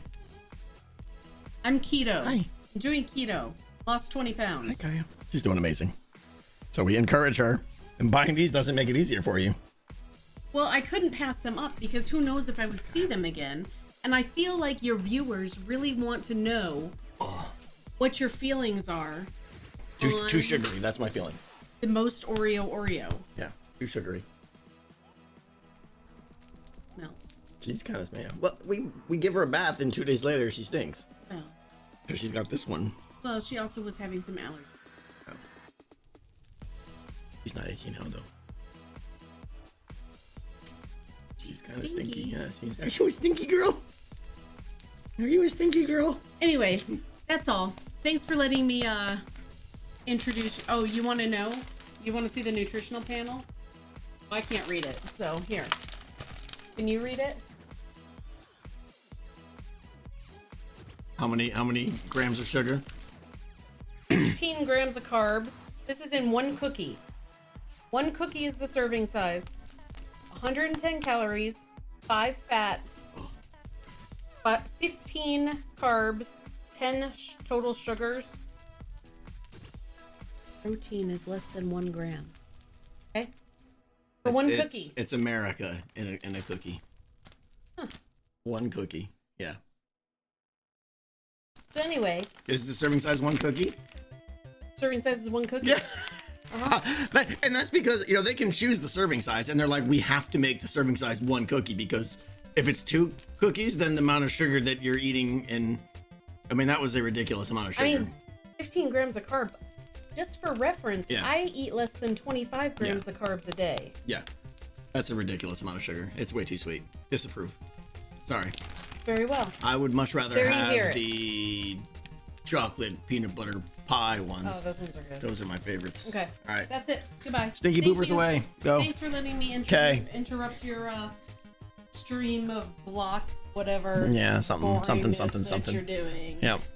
Technically, I could eat one. You're right. Technically, I could eat one if and then not eat for the rest of the day. Not eat the rest of the day. Why are you licking me? Did I get peanut butter on my pants? What's happening? Go away. Hi. Anyway, where were we? Decked out? Something. I hope y'all have universal health care over there. Yeah, wouldn't that be nice? I miss some anvil deaths. Yep. Yeah, so a stray behind the flames. I like that, right? Great visibility. I mean, they can essentially shoot, especially if I get 2 of them back there, but even if we just get 1, they can shoot pretty much this whole room to the point where even if someone's coming out of here, right, and they're going this way, it's gonna shoot as they're going, right? And if someone comes in the room and for whatever reason it's already there, I mean that is definitely a deterrent to going into the it's gonna be a butt shot. And they're gonna be slow. So here's the thing: if I give them a flaming bow, do they shoot flaming slow arrows? Fireblade, that's good. Will the arrow turn into a flame arrow from fire, catch Ravager on fire? Maybe, yeah. I mean, again, I'm not too worried about the occasional stray shot on a Ravager because it would take 30 shots to kill that Ravager. Obviously, if it's a flame, he catches on fire a couple ticks, but I think I like that. You don't have to give them a flame. We'll keep the flames there. Oh, you're saying well, that was gonna have their head at this height here, but you're saying if their head is at that height, they shoot through the soul flames. Do soul flame? I mean, that's a dumb question, but do soul flames ignite arrows like regular flames do? I think seeing them here is better. They do? Okay. I feel like seeing the stray is better than just arrows coming out of nothing.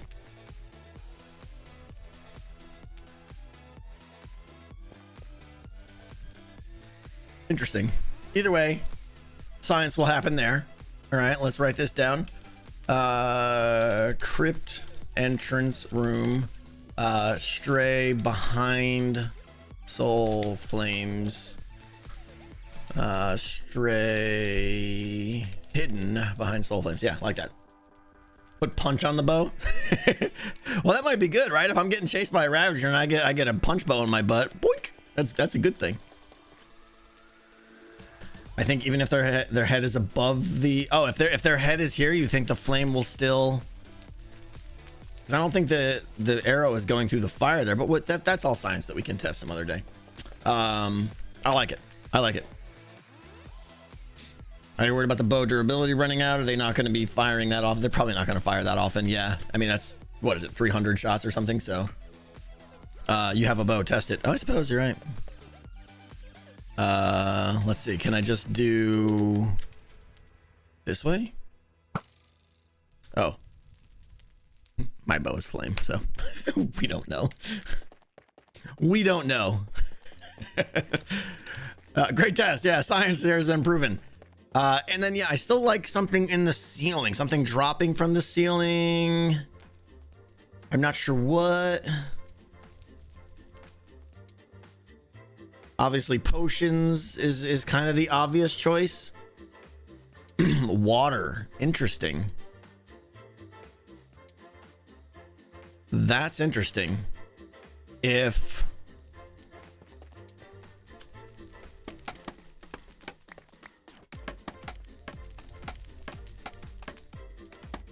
Cats. Meow. If we had water. Oh wait, I gotta do, there's gotta be a thing underneath it, right? I never know how this works. Right, if we do that,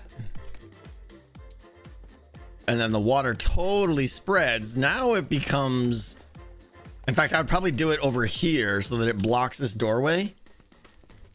That's a good hazard, because now it's like, I'm slow, yeah, right? And it's super easy. I mean, it doesn't, yeah. Could put dripstone up there to make them think the dripstone will fall out. Yeah, sure. Water looks bad. I mean, I guess, but it's only when the trap is revealed. It's not going to be there most of the time. Water would counteract flame arrows. Yeah, it would. Not too worried about it, you know. Maybe one of them goes off. Yeah, there's no torches on the ground. Oh, but there is, it would wash out the lichen. Yeah. Right. I assume water washes away lichen. Because the lichen is what's keeping the room spawn proof. It does not? What?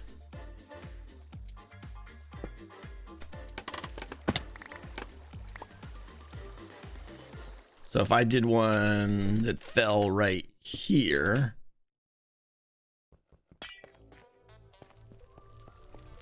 It goes around it. Look at that.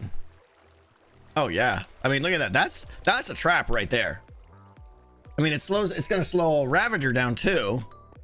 In fact, it might secretly be beneficial, right? If I'm being chased by a Ravager, we'll say over here. Right, this will be a common place where a Ravager is chasing me. I'm like, oh, get out of here, right? And I hit this. I could probably get across this way faster than the Ravager would. Well, I'm not sure yet. I'm not sure yet, Doc, because I'm not sure it's good. It's a good idea, but in practice, it's going to be a free getaway from the Ravager, I think.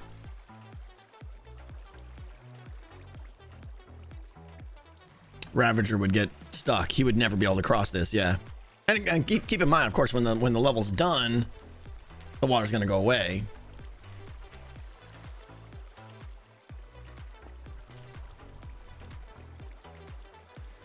Maybe the water comes from below so it doesn't block your view.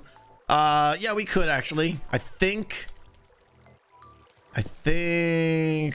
this far forward, there's nothing below. Let's see here. GD cam. Yeah. We have the space here, so we could definitely do something from the bottom here. That's a good thing. But then, of course, you see the dispenser, though, right? So that's why to not do it here. Dispenser on the floor. Yeah, I don't know. Dispenser on the floor is going to be just a bit obvious, I feel like. Where the ceiling, I could definitely hide it up there. Splashes of water. Yeah, I could like leave it open for a little bit and then close it and then leave it open and close it. So it being active is means it's like on off or something. Is there going to be a huge reset time, more Ravagers each time someone wants to play? There's a 5-minute restart time between each gameplay.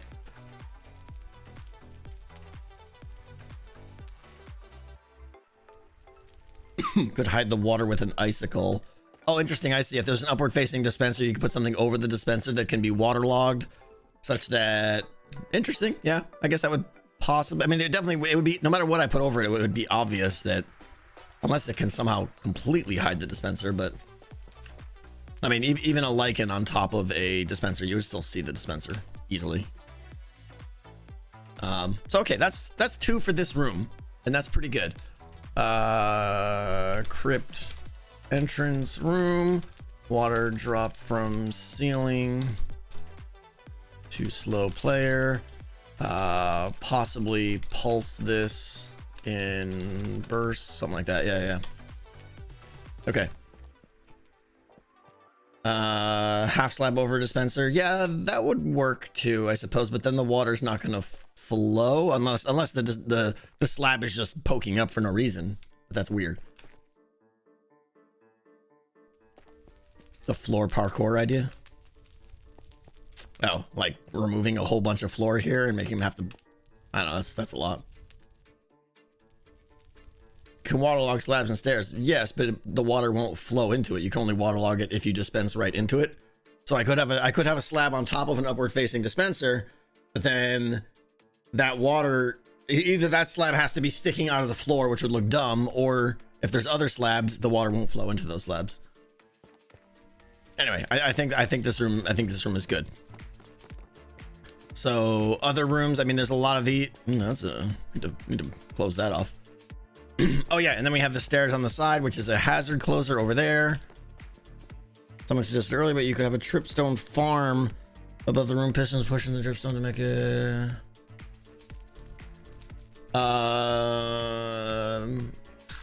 Oh, so the dripstone is like constantly. I haven't done anything with growing dripstone, right? What is it? Water above. What block? It has to be water above a dripstone block makes the stalactites or whatever they are, right? And then they grow to hit a certain length, and then I can use a piston to push them to break them occasionally. So yeah, it's a slow recharge trap, but I guess it's renewable. Yeah.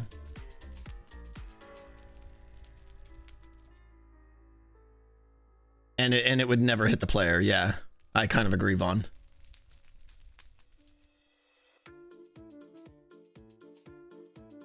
It's fun, but I mean, I could maybe hit the player if I forward triggered it, meaning like I detected them with a, a skulk sensor or something, and then they dropped like 10 blocks in front or something like that, but we'll see. Oh, and it makes one on the ground, so that's no good then. Yeah, it actually, I thought they broke when they hit the ground. But it is fun.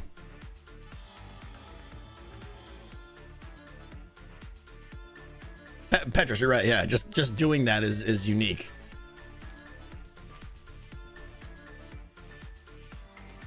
I'm gonna write the idea down. That's worth me experimenting for 15 minutes or so in a creative world to see what kind of trap I can make, to see what the timings are and stuff like that. So experiment with dripstone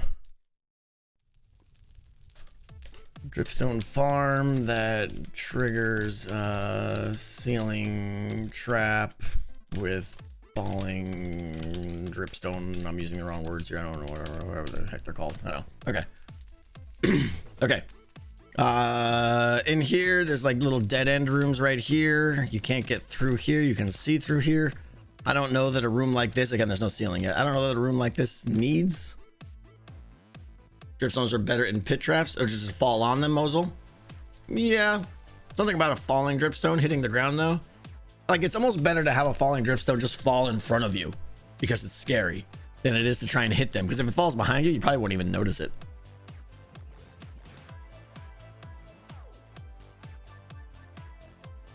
Yeah. Very true. Yeah. I can't pronounce your name, but yeah, absolutely. It's a good visual and auditory kind of scare, and it really makes them nervous. Like, I'm just imagining Scar, right? Like, whoa, making the Scar noise, as the dripstone are landing around him. Yeah, Scar, exactly, Petrus. Yeah, exactly. That would be fun. Everything that makes movement in the game is good. Yep. And I could absolutely have Cub help me with that one. Yeah. Mickey Mouse noises. Absolutely. Yes. Recom Tag, thank you for a piece of pie. Crazy 24 hours. We've had about 70 earthquakes.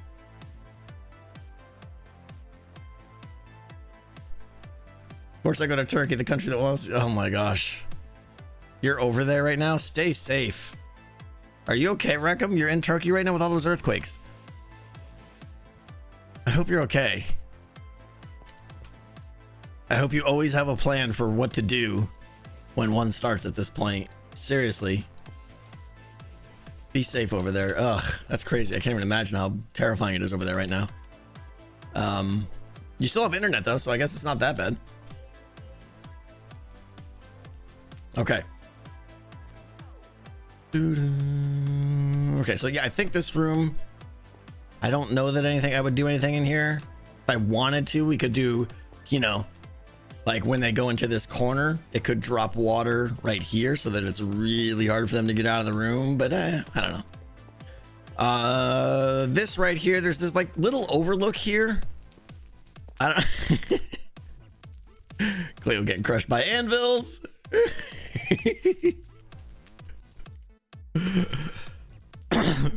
Best part is Doc can't get me out with an anvil because I'm in the middle of a dungeon. I'm not sure. I feel like something could be done here. I mean, maybe something in these walls right here, because I did leave that space there, so I could probably have this do something. Challenge accepted. I would be, yeah, challenge issued officially. There's no way for him to drop an anvil on me here. I could do something in these walls here. I just put these like kind of wall decorations up here. Boop! Oh, that's a drop. Holy cow. Oh, that gives me ideas. That gives me ideas then. That drop was abnormally, whoa, still falling. Everything still falling. That is the longest drop. How is that drop even possible? Okay, how do I get back in there now? That is crazy. Of course, every time. Secret call level! Secret call level! That falls all the way down into the pit down below. What could I... I was thinking something hazard-based, but... First of all, I'd have to change all this, though, and do, like, some kind of double piston extender thing or something. I suppose I could have this block pulled back and this block pulled down or something. And I can also do it on the backside here, too. Something to keep in mind. I definitely want to do something with this space here, but I'm not sure what. Drop down to the third level. No, I don't want to have too many drops down to the third level. We've already got to drop down to the third level, basically.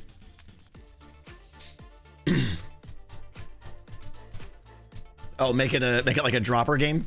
You could do it, but you have to like dodge the blocks.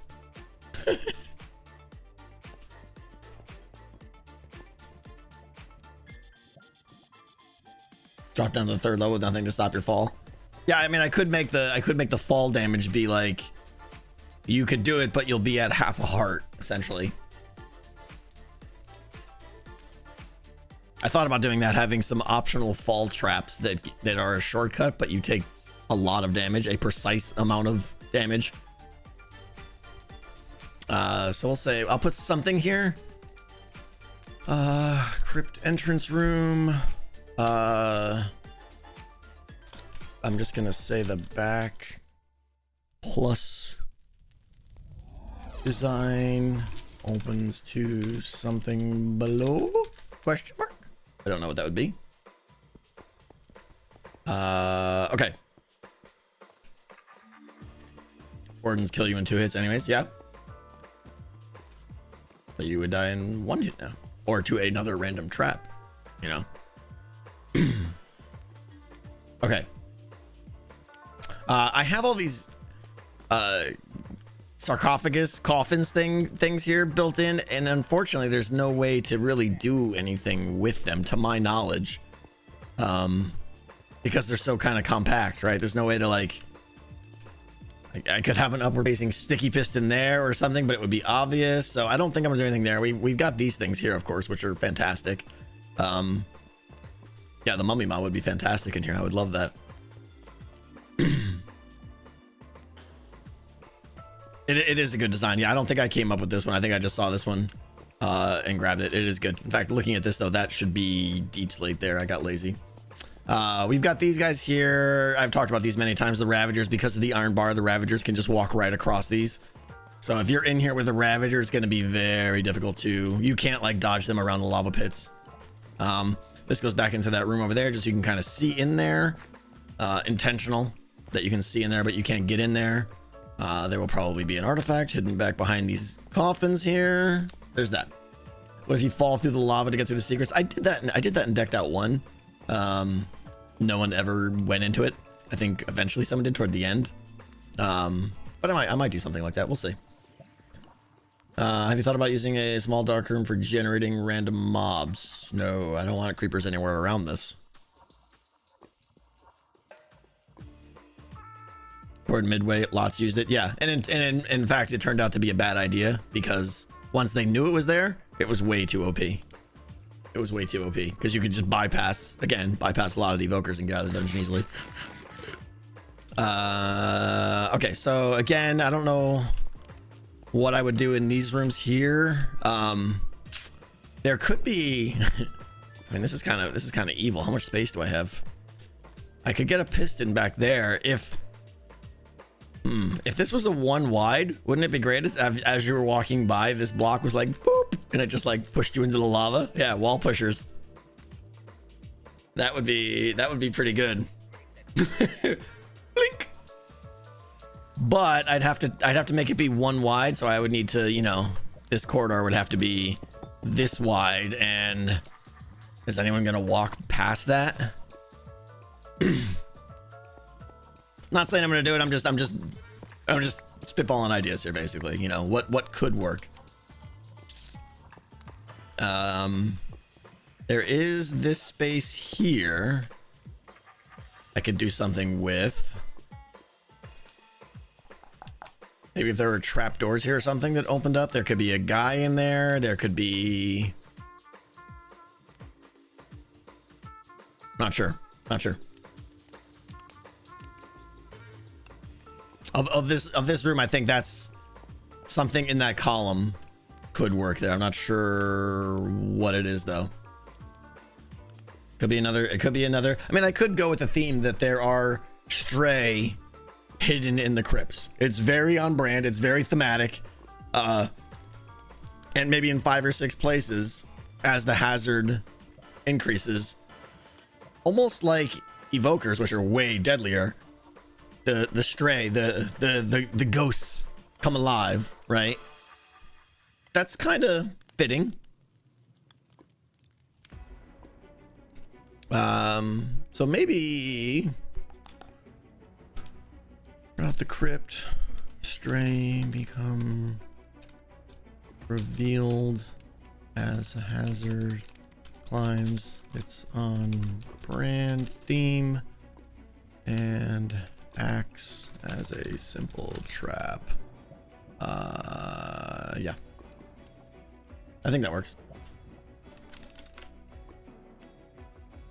Stray with punch bows. Well, I mean, they're not gonna, you know, if they get punched, they're gonna get shot over here. This room here, this is intentional. I added this like afterwards.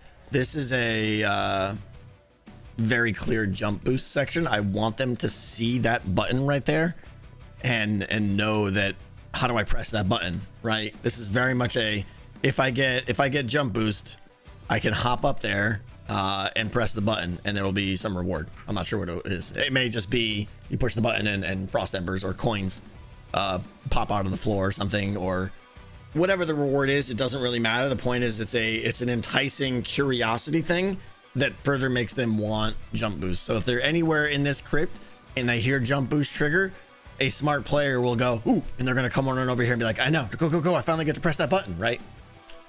It won't be a troll. There will definitely be something there. The last thing I want to do is encourage people to use jump and then troll them when they do use it. Scooby snacks. Yes, absolutely.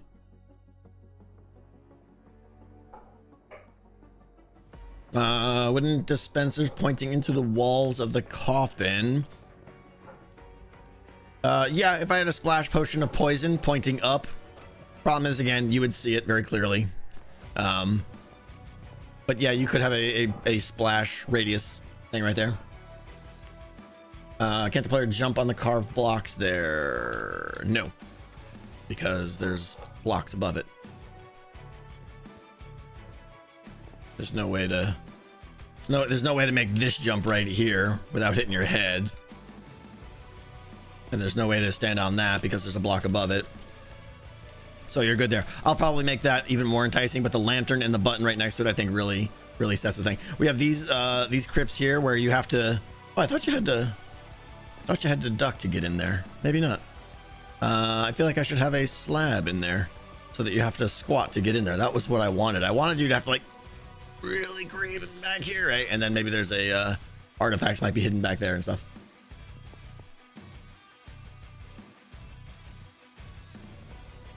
I think I don't want this song in this playlist anymore. How do I remove it? I am unbreakable. Blink. No, don't add it to a playlist. Remove it. Download. Oh well, it's gone now. It's too epic. It's too epic. Okay, moving on. By the way, much to my dissatisfaction and disappointment in myself, in case it hasn't been clear, some of you, I've mentioned this, some of you may not know, I am ditching the idea of the evokers riding minecarts through the dungeon. Aaron, thank you.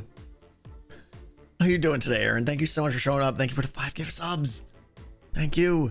I am ditching the idea of evokers riding minecarts through the dungeons. I was originally making like this, and this is where I kind of prototyped it, this like almost like a gutter system where the evokers would go through and they would be able to summon you. The idea behind that, which I still think is a good one, was that you wouldn't be able to learn where the evokers were, and therefore you would always be on your guard. Anytime you were near these little gutters, you'd be paranoid. But that is a much bigger system than just having pop-up evokers, which I'm going to go back to. I just want to be smarter about where I place the pop-up evokers and possibly have more of them and stuff like that. And it's super noisy. So I just think this system will cause problems and still not really solve it because people will just learn where these tracks are and stuff. I don't know. Stationary evokers will work. I lose the randomness, but what I can do instead now is, like, in Decked Out 1, when you hit max clank, all the evokers in the dungeon were revealed. What I could do now is just have more evokers in stationary positions, and at max clank, 50% of them are revealed. So you don't know which ones will be up. Let's talk about the altar here. I need to get another enchanting table here to keep the symmetry going. There is space. Well, actually, no, there's no space in the wall, so I can't do anything in the wall behind it. I could do something in the floor here. Obviously, we can hide an artifact right here. Any other ideas for this room? We have ceiling access. Yeah, exactly, Petrus. Yeah. You don't know which areas the clank will be triggering from.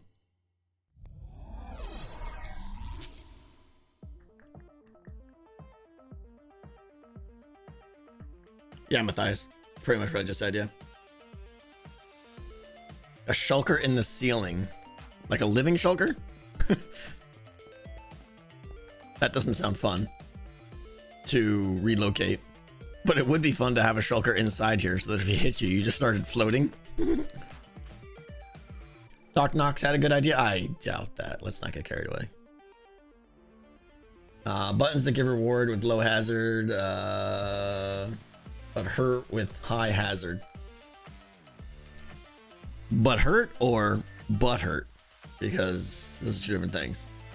Yeah, you're basically like, you know, by pressing this button, it'll get a reward, but there's also a cost to pressing the button. Yeah, that I like that. Irie Cam, thank you for 11 months.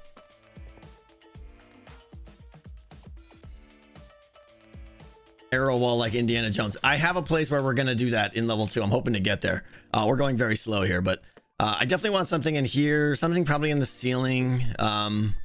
Well, maybe I will invest in like splash potions from the ceiling, because there's been multiple spots now where I think some potions being thrown from the ceiling might be a good thing. You know, I'm thinking splash potions of slowness, something like that. Skulk sensor trap behind the enchantment table has a chance to reward you or hurt you. So you're just rolling the dice by going back there, maybe. Did I finish the second stairway? No, I didn't. I've been working on the fortress every chance I get. Hi, Fo. Thank you so much. I appreciate it.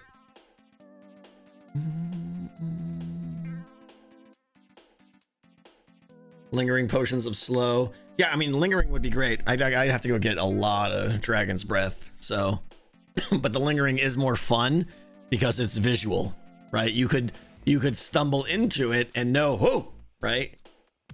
You'll definitely want lingering, not splash. Why do I mean, other than the looks and the fact that it stays around, I don't have to hit them. Lingering would be great, but it's just, I gotta get a lot of Dragon's Breath. A lot of Dragon's Breath. But I suppose I could probably get 500 Dragon's Breath fairly quick. Any places where you can heal? Yes. Yes. Well, yes, it's intended to be that way. What I want to do is have certain places in the dungeon. In fact, something like this could be it right here. Certain places in the dungeon that they would probably have to be on the perimeter of the dungeon. But if you go in there, you are now in range of a very, very small tier 1 regen beacon, which I think you can do. Can you put regen on a tier 1? Let me rephrase that. Do beacons restrict the settings that you can, the effects you can put on them based on the size of the beacon? I think they do, now that I say that, right? They do. Okay, so that kind of shoots that down. Because what I wanted to do is have a very small, because a tier 1 beacon only has like 9 block radius. It's really small. But it sounds like I won't be able to put regen on that because it's not a high one. Regen only works on a full beacon, yeah. How far away from you moving mobs into the dungeon? That's a great question, Lomax. Unfortunately, still probably quite a ways, only because once I do that, I can't get in the dungeon to work or anything anymore. It becomes a huge pain. So when I move the Ravagers in, that's pretty much like, I think the game's ready to be tested, at least. That's phase 1 of beta test, is bringing the Ravagers in. Have you tried out the new disable mob spawning effect on max tier beacons? No. What? You're making that up. I know, Lomax. I'm pretty excited too, because that's the big turning point. When will you start level 3? Probably after I finish, well, I don't know. Once I finish Defrost Citadel build up top, which is going to be next episode, hopefully, depending how long it takes to do in survival. I'm debating either to start building level 3 or to really get more functionality / redstone done. I'm not sure which of the episodes will be after that. How many spawners are there nearby? We only got spider spawners. Are you gonna do the Ravager naming thing? I like that idea. I think that was a lot of fun, Von Tower. I don't know if I'll do it right away. It might be something I do later on. All right, let's talk about this room. The main, obviously this room is over decorated compared to the rest of the crypt. It's supposed to be the special area of the room. It's supposed to be the focal point of it. And this guy here, you can see he's a very cool looking statue holding a banner kind of thing. The idea is that this is a guy where you can come get quests that are active just for the particular run. I'll be honest, probably won't have this at launch, because if I'm trying to stick to what I said in that previous video of minimum viable product, this is definitely not part of the minimum product. But I love the idea of being able to come in here and get a quest, and a book falls from the ceiling, lands on the carpet there, and then you jump up here, get it, and you now have a book or a quest or something that is active. You know, obviously it would synchronize the book that drops and activate that quest, whatever it needs to be, open a room or something for just that run. I think it would be fantastic. You know, it'd add a lot of flavor to the game instead of just walk in, go to my artifact, leave. Now it's like, do I want to take a side quest essentially and earn a lot more frost embers by doing one of these side quests. A similar quest giver to, yeah, kind of Mercury game. I mean, the captain will just give one quest probably, where this guy will probably, you know, in my ideal brain space, he's got like 10 different quests that he could give you. Or maybe he gives you none for a particular run. So you're not guaranteed to get a quest each time, but each level has their own side quest. It would be more than one per level, I think. Like I said, in an ideal world, there would be 10 to 20 quests. And I'm not talking anything hard. It's probably just like, go retrieve me one of these things, right? Go get me a spyglass from the captain, right? Get me, who knows, right? You know, anywhere there's any kind of unique area, I could have them get an item that is available there. Like, you know, when quest number 3 activates here, the item for quest number 3 is deposited, it dropped onto the floor in level 3, and you have 5 minutes to go get that item from level 3 and bring it back to him. Not 5 minutes to bring it back, 5 minutes to pick it up, obviously, before it despawns. So simple stuff like that, but just to get you going to parts of the dungeon that you wouldn't normally experience. What's up, Pilot? How you doing? Yeah, exactly, Petrus. Exactly. So yeah, that's this guy. So I don't know that I need to do too much with this room. However, you know, this is the primary way, basically the only way that people are going to be coming back.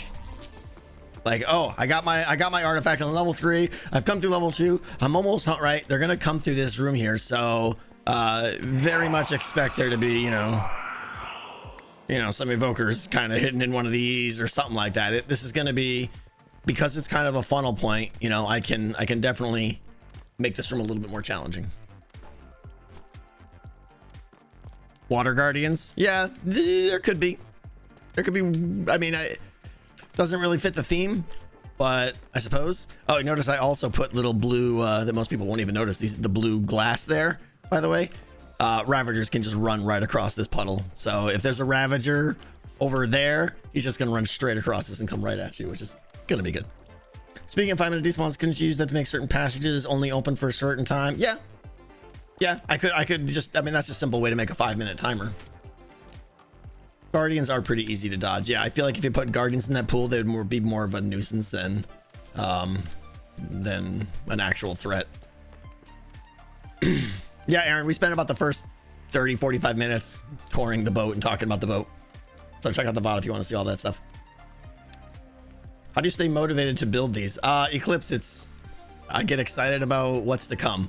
If I wasn't on the Hermitcraft server, if I was building this in a single player world, I would have burnt out and been bored of it a long time ago. I'm excited because I am eager to see the Hermits play the game. And anytime I make progress, it allows me to keep that. I get reinvigorated again. Yeah, no, I haven't done the ceiling in here, like I said. Okay, so that's that room. Let me go over to, oh, we have this, like there's this room back here, which we always forget about. I'll close off all these little gutters here, by the way, too. We got this room back here. Clearly that needs to be covered up. You have to shift to get into these little crypts here. So I might in fact make these a little bit deeper. I'm not sure. Again, ceiling options are available here, so I'm really leaning toward, yeah, splash potions of something, slowness or something. Any other ideas for this room? We got the fancy crypt in the middle. This feels like a room where more important people might be buried or something like that. Dr. Wise, no, I haven't yet.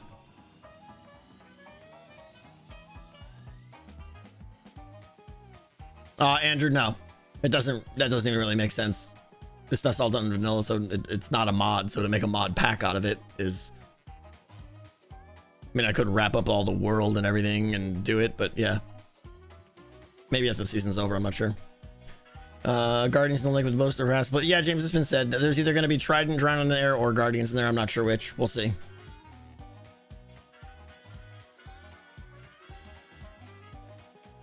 It would be a map, not a mod. Yeah, exactly.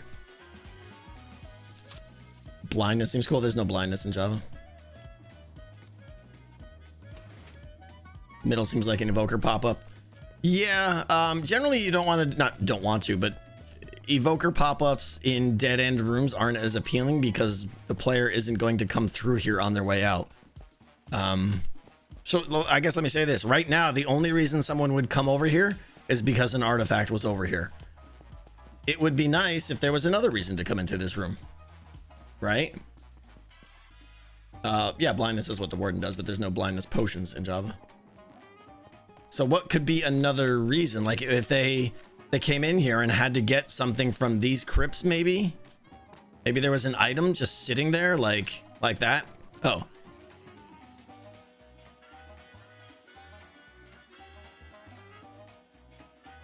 What did Past Tango do? Why did I? I'm vaguely remembering something I did there like 7 months ago. What did I?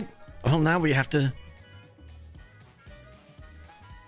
Oh, it's an artifact hiding spot. You put an artifact there. Yes, of course, of course. Anyway, hey guys, there'll be an artifact hiding spot there. I totally forgot. Yeah, what else could we do in this room? We need something, another reason, because it's in the back corner of the crypt. Again, like I want people to have to go to the far reaches, so having to come back here would be great. I could open this up and put something back here. I have plenty of space, so maybe I just open this up here. I'm just gonna do that as a reminder. Maybe there's a room back there.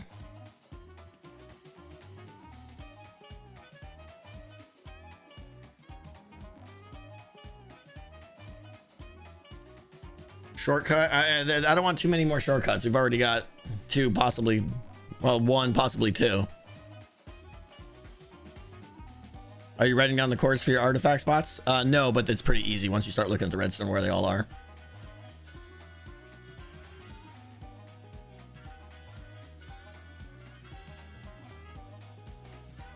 Good suggestion. Monate, thank you so much. Oh, a good suggestion. Either a chest where we offer a coin to the dead. Interesting.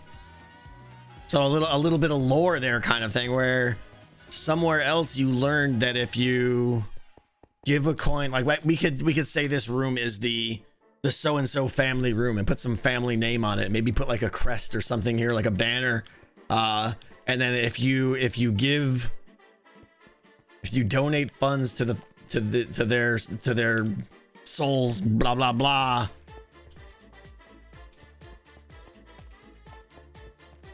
then there's a benefit. It opens a way. I like that. So you're paying the cost of, first of all, coming over here, the risk of coming over here, and some coins. But if you do, it opens up something on level 2 or 3 that is really beneficial to you. I like that.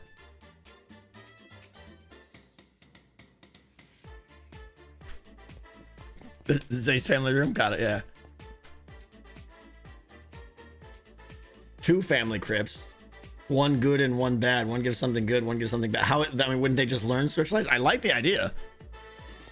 I could have this be one family's room, and the other room over the lava room here, this could be another family's room, even though there's only 2 here. But and then I can start using the names of those. Like I could put a sign up there that was like the name of the family or something.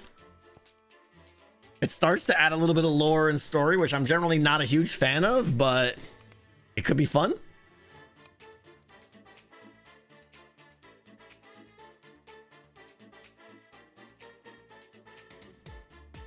Just dead monks.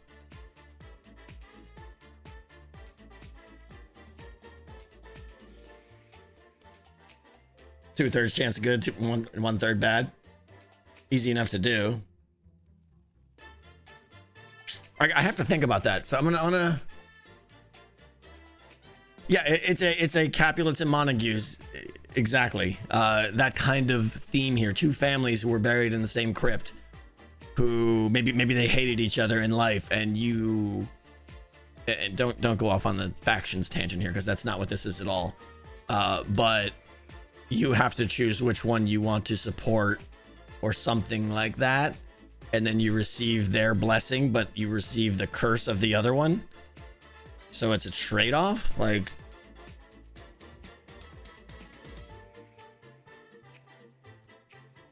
you could always get, you know, if I go to this family, I get the A, but I get the bad B.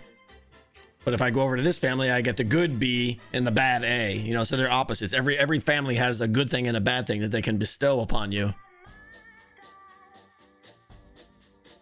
If it's random, it would be frustrating. You would never do it. If it's not random, then it almost becomes like mandatory or something. Not mandatory, but it depends what the boons and curses are, I suppose. You're right, Fireblade. Yeah, this is definitely not a for release. This is a week 3 of the game being out, and I say, you know, family crypts have been activated. Explore, and the notes to the hermits is explore the tombs in a little more detail to learn more, right? But I'm writing ideas I'm writing down here are not necessarily for initial release. This is great things for us, quite honestly, to do in stream after the game is live to keep players really interested. Family, 2 opposing families buried in the crypt.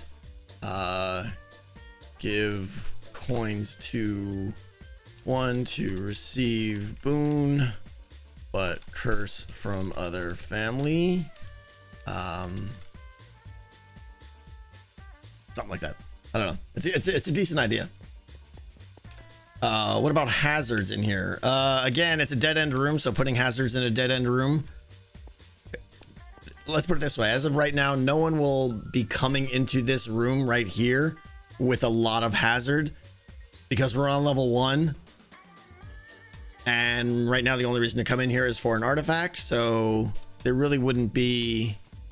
That's not to say that hazard traps only activate on max hazard. They activate all throughout the scale of hazard. So I could put something in here, I suppose. But I really need more reason for people to come in here because it is kind of the back corner of the crypt. So I like the idea of there being something else here that entices you to go back there, or this family idea.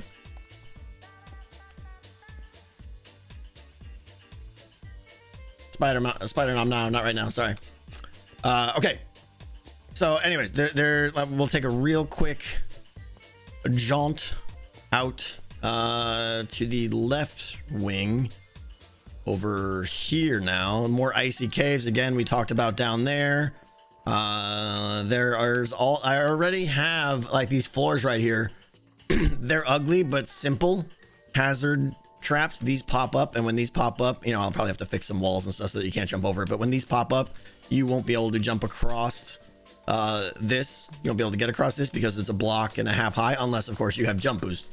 So again, another benefit of this type of simple trap is A, easy to implement and hook up to a certain level of hazard, and B, it further promotes having jump cards in your deck, because if you're running out of the dungeon and you see one of these, it'd be nice to just hop right over it, you know. Has anything been done with the spider spawners yet? Yeah, Petrus. I mean, we built a whole dungeon around them.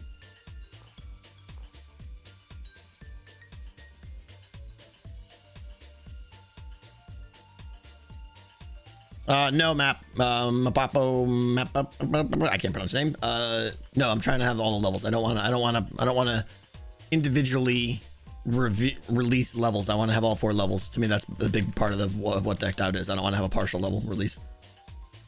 Will your roof prevent? Yeah, I don't know, Fireblade. Yeah, I'll have to obviously check to see if they can get over it and stuff, and I could carve a little bit of roof out. There's another one of those right here, so I'll probably.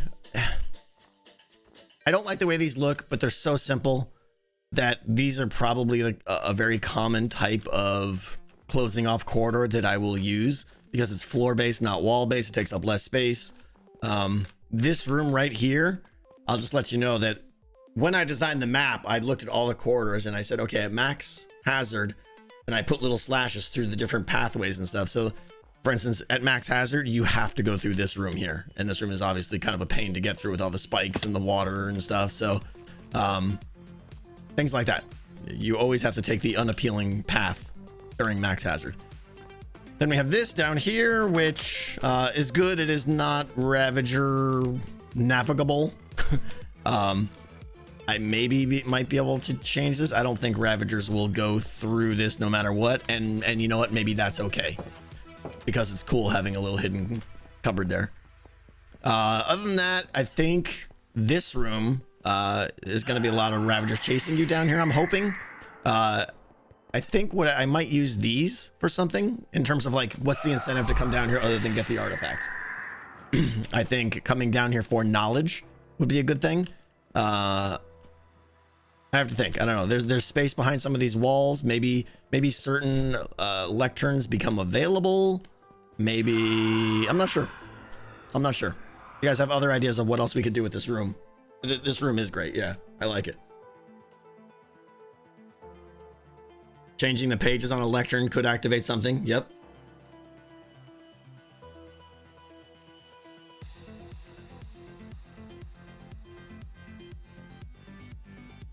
A papo? Okay, got it.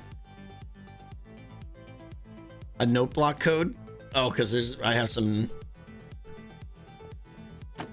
Oh, that's Soul Sand. I think there were. Oh yeah, there's no blocks here, but they don't even play because there's something on top of it. So tie something in with the families. That's a good idea. I mean, it wouldn't be hard to make a story behind this crypt. Like, what is this room? Why is this room still almost seemingly in use, right? People have suggested that this is like some kind of like necromancer's study or something like that. But given the table and stuff, it does seem like a meeting room of some kind. I don't know. Like, I could definitely put a theme with this room that then ties in with the families. Maybe that would be fun.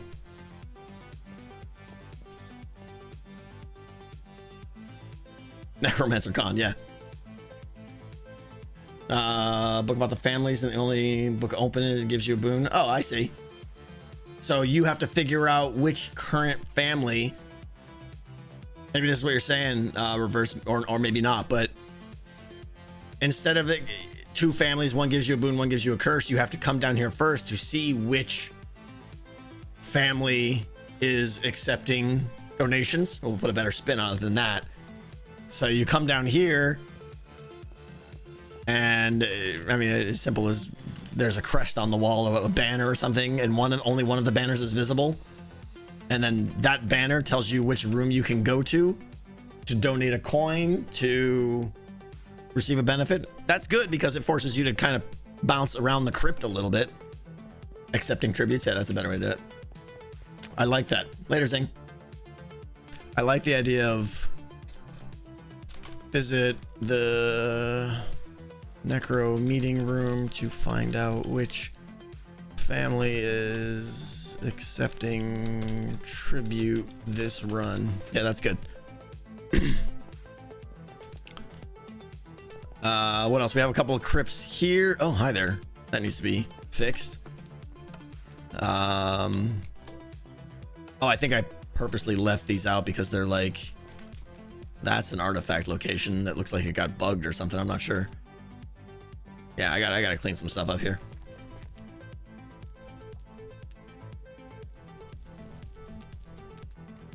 Can you tether a laze in the crypt to be friendly ghosts? Interesting. No idea. I don't know that I would go through the trouble. You would have to add a punishment and lock for guessing wrong, or you could cheese it. Well, marauding bacon, it's going to cost coins you're going to have to throw coins to the family. So all families will always accept your coins, whether or not you receive the benefit though. So your risk of doing it wrong is that you just threw away some coins. To take it further, you can have where his family has received the most donations are currently in power, and that would change how the meeting room looked. Yeah, Volandris, that would be interesting. And that's kind of what I was saying is like, there could be banners on the walls, you know, and I would just do like a simple piston reveal or something, nothing tricky, but maybe each family has a banner, a family crest, right? That is revealed to let you know which room is in power of the crypt or something like that. Yeah. Pork chop power.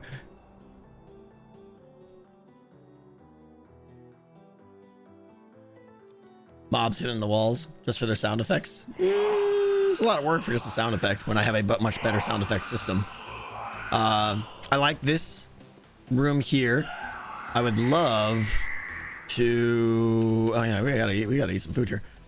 I would love this to be able to enter something like a secret in this room. I think because I believe, yeah, there's plenty of space off of these rooms here, so. I very much, I mean, like in an ideal world, I would love for this to move out of the way and you can enter this. That skulk sensor is going crazy.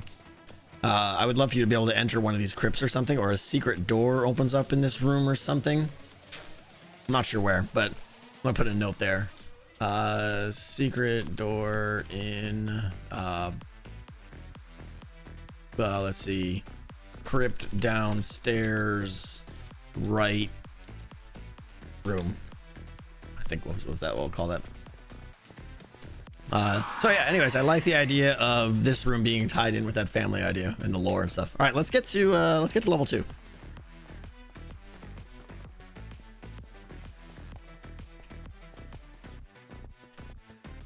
Can't wait to have Ravagers in here and see what this is like.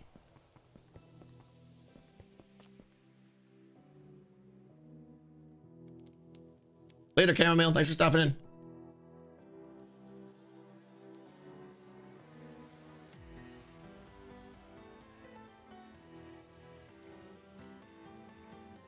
Activate with a horn. Is horns playing a horn something that you can?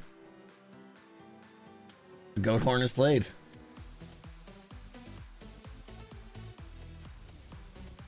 Interesting. Yeah. Oh, Cub did that recently. You're right. Yeah. So maybe. Interesting. Using any of these skulk sensor detector things is great because it feels, quite honestly, it feels like magic. Right? The idea of like, play this horn at this location and you'll be rewarded. That sounds cool, right?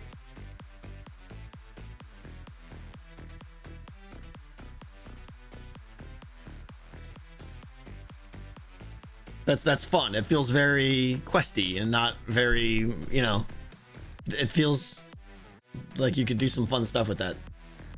You know, something about warn someone of an approaching danger and you have to go to this location and blast a horn. I don't know. Are you planning on commissioning a new decked out note block song from Etho? No. If any audio I want would be done through the audio system now.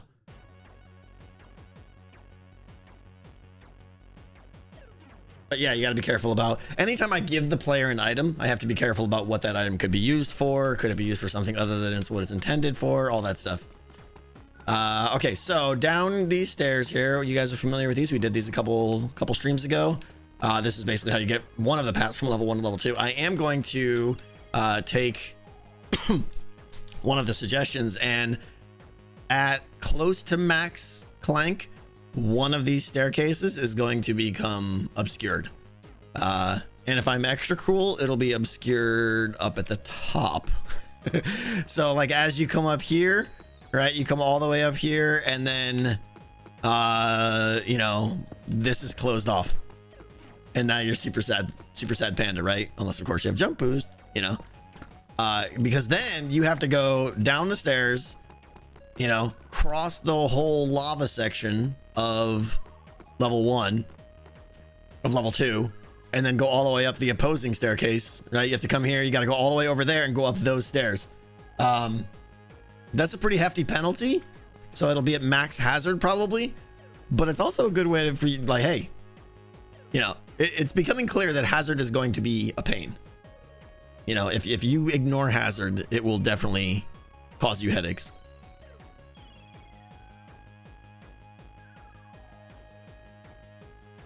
Randomly switch which one. I mean, it's not going to be, yeah, it'll be random. When you hit max clank, there will be a 50-50 chance and one of them will activate, the other one will be open. So it's obviously not going to be known to you. It's going to change per run. Okay. In here we have a bunch of lava. I've made it so that the Ravager cannot hurt themselves, hopefully, on the lava. That's why there's like these little posts and stuff. The Ravagers can just run across. There's no 2x2 holes. Ravagers can run across all these pegs here. So Ravagers are going to thrive in this area where the player is going to be, they're going to have to take some quick leaps of faith. If there's a Ravager in here, people are going to die in this room fleeing a Ravager. And that's okay. That's good. How many Ravagers will be in the game? Don't know, Matt. That's going to be basically, I'm going to probably throw on level 2. I'll probably throw 4 to start. And then I'm going to throw Zed in here and myself in here. And we're going to play it and see how it feels.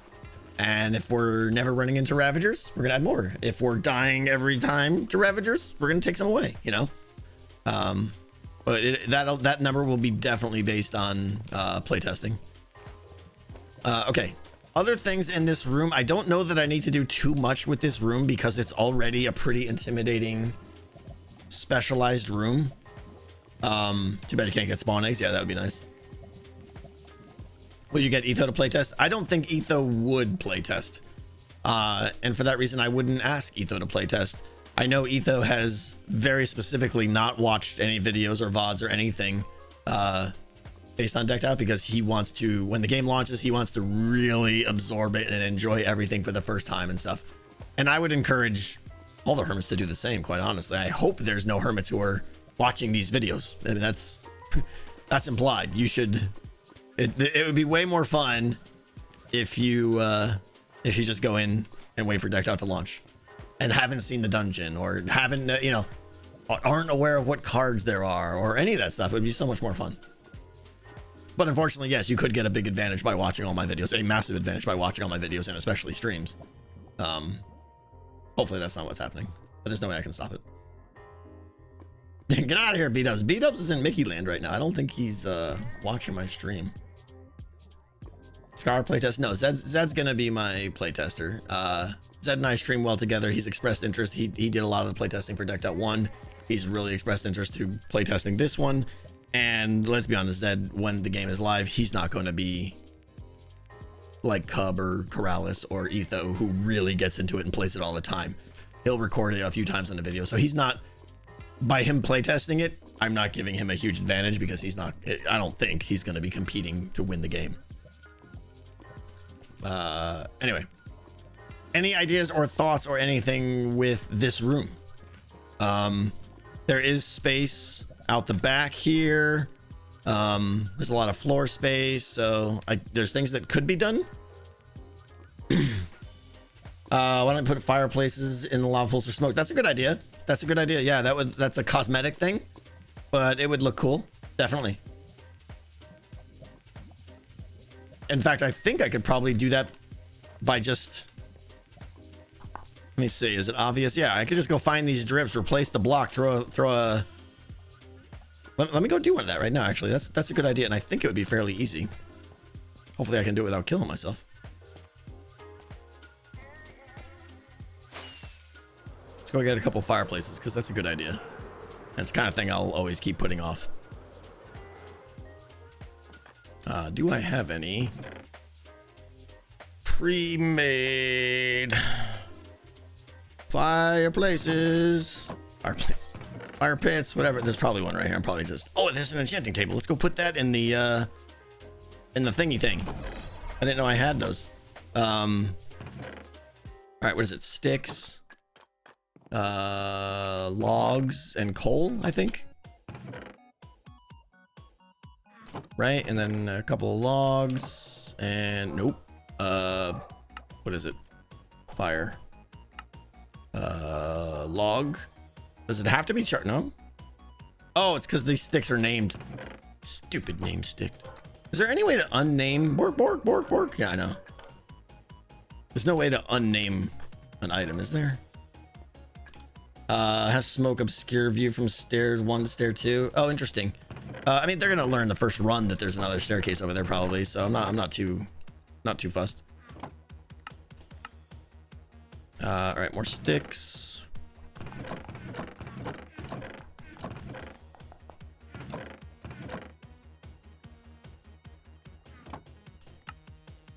Okay.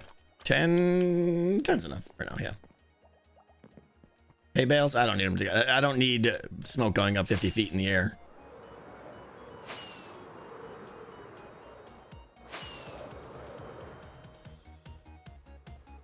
No, wait, I want to be below, not up here. Okay. Look for the lava drips. There they are.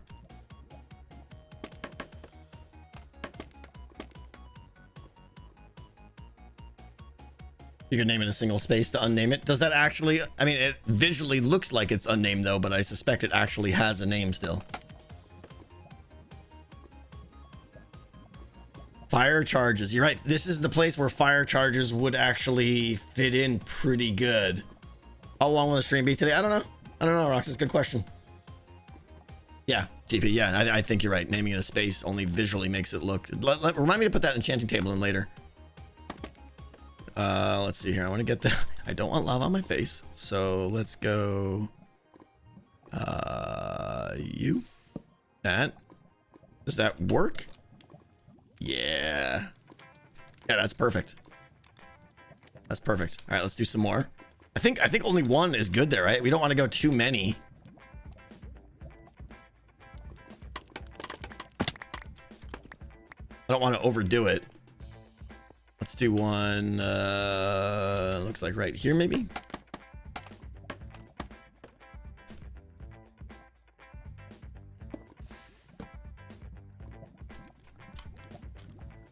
Excellent, excellent. Yeah, good idea, by the way. Let's get one a little bit back here. I got one there. I want to add one there. Little side. Yeah. This is great. Oh, I'm excited about this. This is probably suggested like 1,000 times. You can rename the item back to its original name and it'll work. Interesting. I'm skeptical of that, but I'll take your word for it. All right, let's see. GD cam. We need another one ish right here. By that piece right there. Like that was looking awesome. Thank you. Yeah, I honestly, it's funny because you would think I'd be getting tired of it, and as I work on it more and more, I'm getting more and more inspired by it. I'm really excited. Interesting. Is that? Yeah, that's fine. Looking good. Looking good.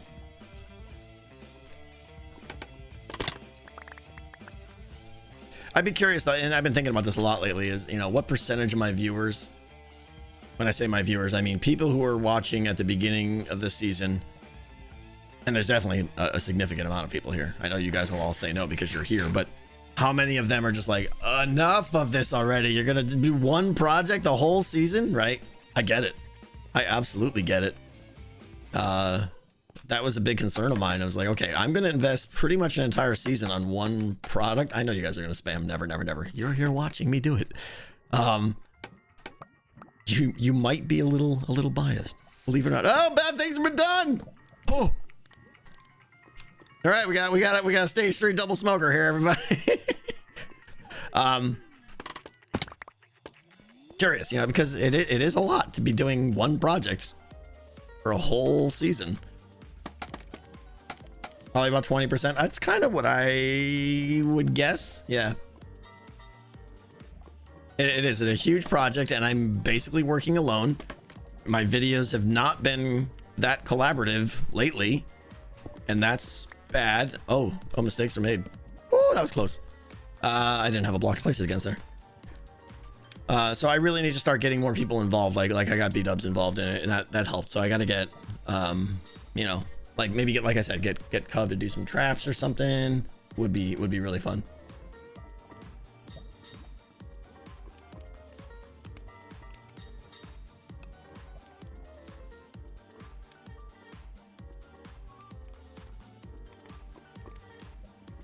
Roosterly, you're right. I mean, it's I mean, I don't think it'd be that far of a stretch to say that Decked Out 2 might be the largest project ever done in Hermitcraft history. And that's not me. That's just, I think that might be true. I'm not trying to brag or anything. I mean, I know Iskal did a pretty big project in one of the seasons past that he didn't finish.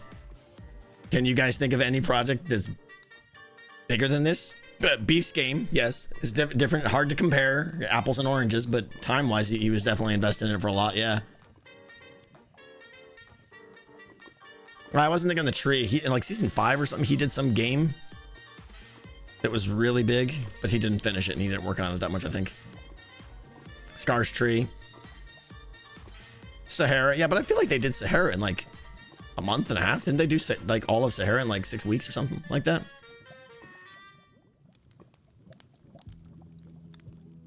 Doc's perimeter, I mean, he did that quick.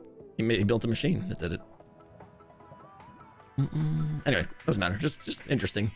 I was wondering why I was floating there.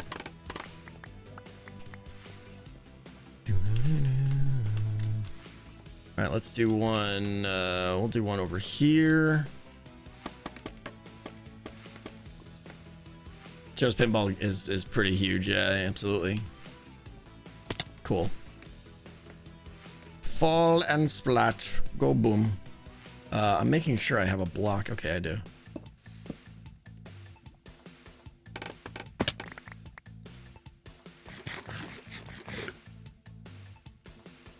Yeah, and the good thing about this project is it's like, hey, here's super heavy redstone. Here's super heavy building. Here's super heavy level design, right? You can do all sorts of different things in this project, which I'm hoping is what keeps it interesting. If I did redstone for 10 episodes straight, despite what some of you say, that would be boring. Let's do another drippy. Let's see. Looking for drips over here. There's one. We'll do that. We'll do that guy right there. Cubs biome. Yeah, that was a big deal.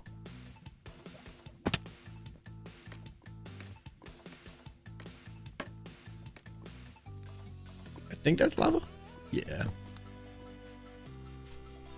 Oh, did I just block that one? Yeah, that was a stupid one. That did nothing. Let's fix that.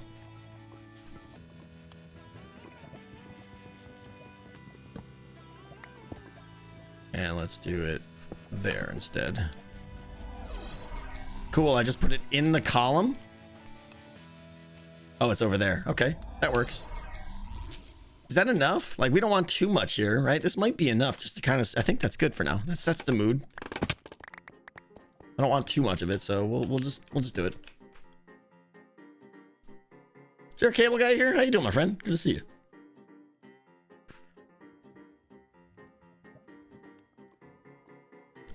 Let's go back up there and talk about potential not putting a blaze in there. I mean, I guess that's on the table, but I like the idea of it dispenser based shooties. What are they called? Those things.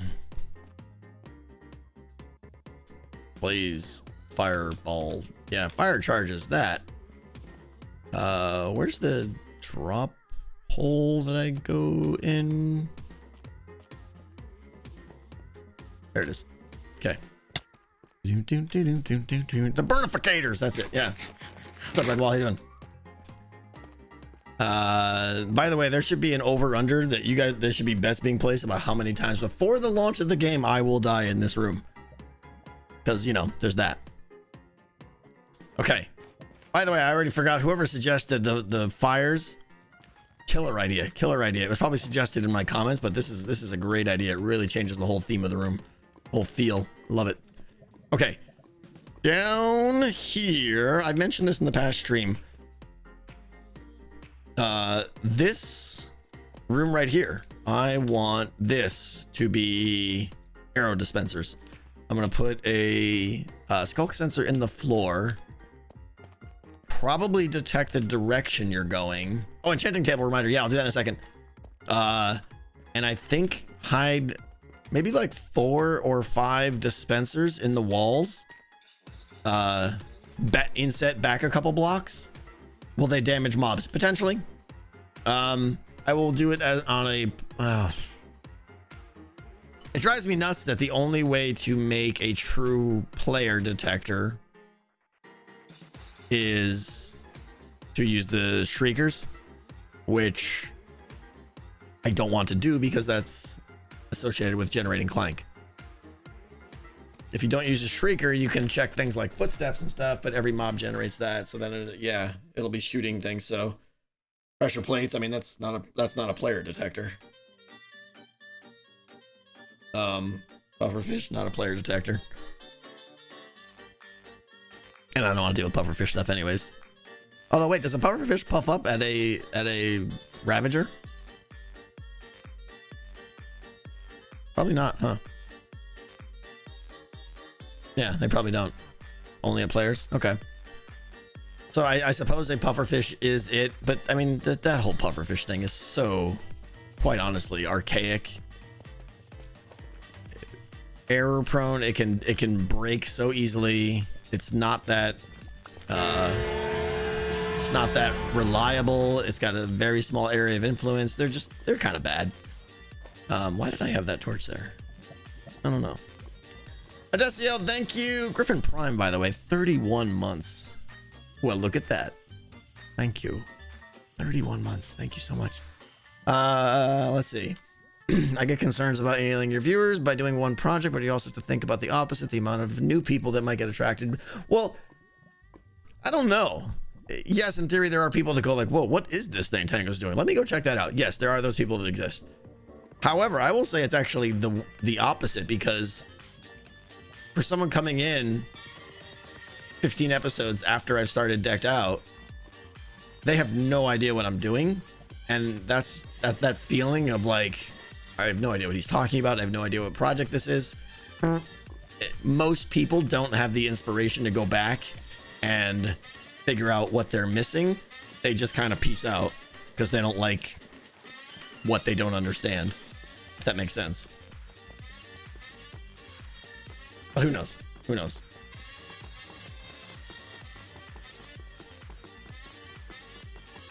Okay.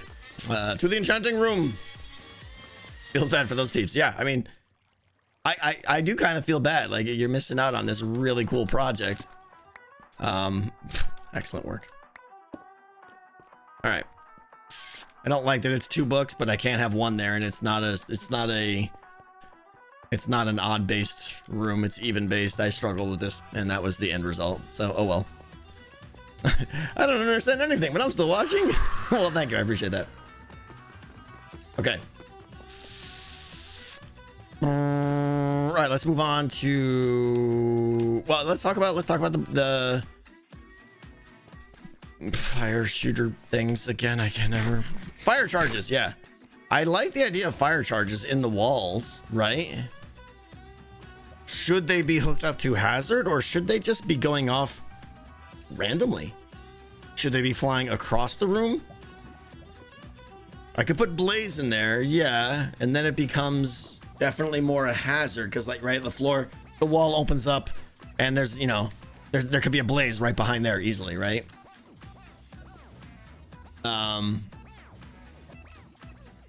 And then especially if I do it in a spot where I can make them silent, because we have the thing where if we name tag them silence me or silence something, we can make them not make sound, so you won't know there's a blaze there.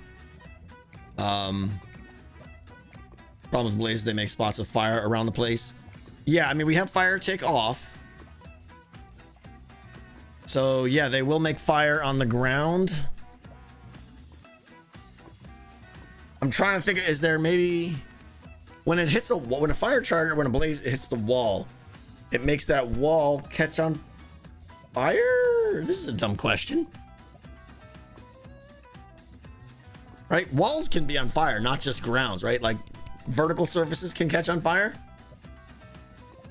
Only ground. Okay. I feel like I should know this. So if I make it so that when they shoot, like if the Ravager, if the blaze was a little bit higher and the ground dipped off a little bit there, such that if they shoot the player and miss, it would always hit a wall. I know blazes have horrible aim.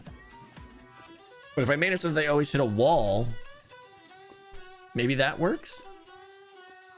But you're right. I don't like the idea of everything catching on fire. because then a Ravager would walk through it. Yeah, theoretically. So I think that's something I can science up in a creative world. Silent blazes in the walls in the lava room, level 2. Has a hazard trap. That might be decent. If the Ravager's fire protection. Yeah, that's easy to do, yeah. Decked out needs a gas. Yeah, let's just blow up the entire place. That sounds great. Jay Harvey, thank you for the biddies. Thank you, Jay. So much. Thought about putting witches in there. Yeah, I mean, not here in the fire area, but I could see witches somewhere being used in the dungeon. Not let loose, though. Definitely don't want them to be let loose. I could see them being as a trap thing. Anyways, right here, dispensers, Indiana Jones arrow trap kind of thing. Not sure. This little under thing over here, this might be a artifact pickup, probably. Something may or may not be inside that column. A lot of these rooms still feel a little bit bland, like stonework and stuff. They feel okay, but I feel like, I don't know, like this room feels kind of plain. I mean, it is a cave. I don't know what I'm expecting to be in here, but spider webs just don't look bad. Spider webs don't look good because they don't, we talked about this, they ignore the lighting system and they just look too bright all the time. They look bad. Leaves, I mean, yeah, TP, and I went with leaves in the water room, in the lake room, because I thought it would make a little sense. But here in the deep dark of a cave, I mean, putting leaves feels a little, it's a bit unrealistic. Maybe no one will care, and it's worth having the better looks. Dripstone is probably a good idea on the ceilings. Yeah, I should probably just get like 5 stacks of dripstone and come into these rooms and like and just place it everywhere. Little mushrooms. That's not a bad idea. I thought you guys were all saying Oreos. I'm like, no, I'm not putting Oreos in my dungeon. Yeah, ores, I guess. I don't know. I mean, that's just stone variation. I feel more like POI stuff, like points of interest. Like what do I, like, it feels like there should be something right here, you know, just to give the room, so that the players can say, hey, the room with the, you know, the evil, we talked about that. The room with the, finish that sentence, you know, and that is the thing I need to start adding here. These rooms need to be identifiable, right? This is the bridge room because it's got a thing. I don't want to do too much mining because level 3 is all about mines and mine carts. So level 3 is the black mines. That's going to be mine carts everywhere and tracks and all that stuff. So I have an amethyst room. Yeah, the boring cave room. Exactly. No, not that boring cave room. The other boring cave room.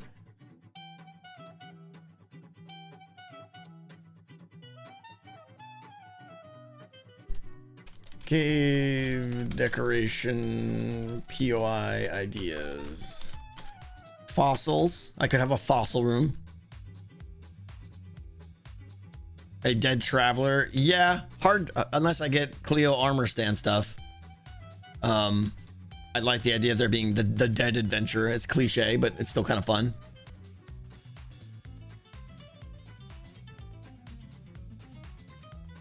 A gold, yeah, I guess if you took ores to the extreme and made like a large concentrated patch of a particular kind, like gold in this case, then you could say, hey, the room with all the gold ore in it.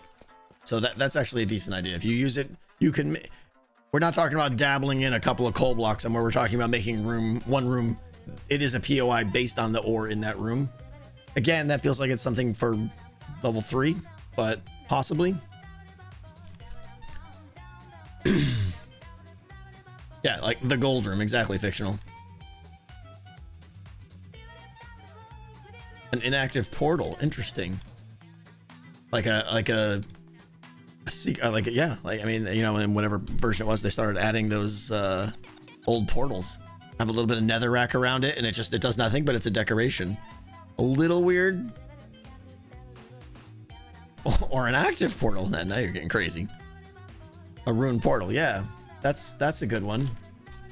I could have a rune portal room and then put a little bit of nether decoration in that room and stuff. I think that would be fun. Water features. I mean, we kind of have the big water feature already. Bandit outposts. Maybe. Not sure how to do that and not just make it look like some barrels and stuff.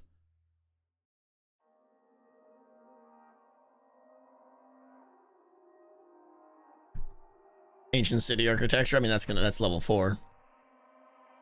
A campsite. Yeah, I think a campsite / dead adventure room is a good one.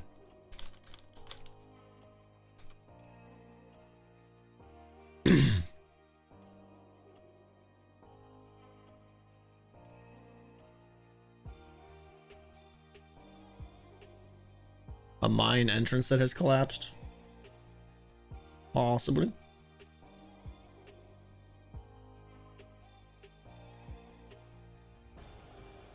Some decked out one throwback. Decked out one really, I mean, it was so much smaller. Like if you think that map was really tiny and it was divided into 4 themes. Each of those themed quadrants was like 2 rooms. There was nothing to it. Torture dungeon. I mean, we did that quite well in decked out 1. That was one of the best rooms in the dungeon. I wouldn't want to try that one again.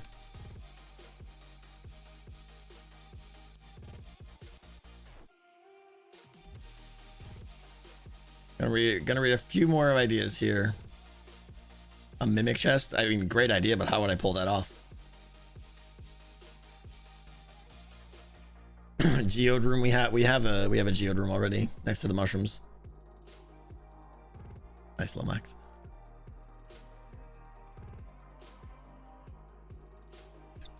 A trap chest that does what though when you open it? Trap chest that just raises clank. That's not really a POI, but it's something, I suppose. I suppose it is a thing, which is good, and I mean that in a positive way.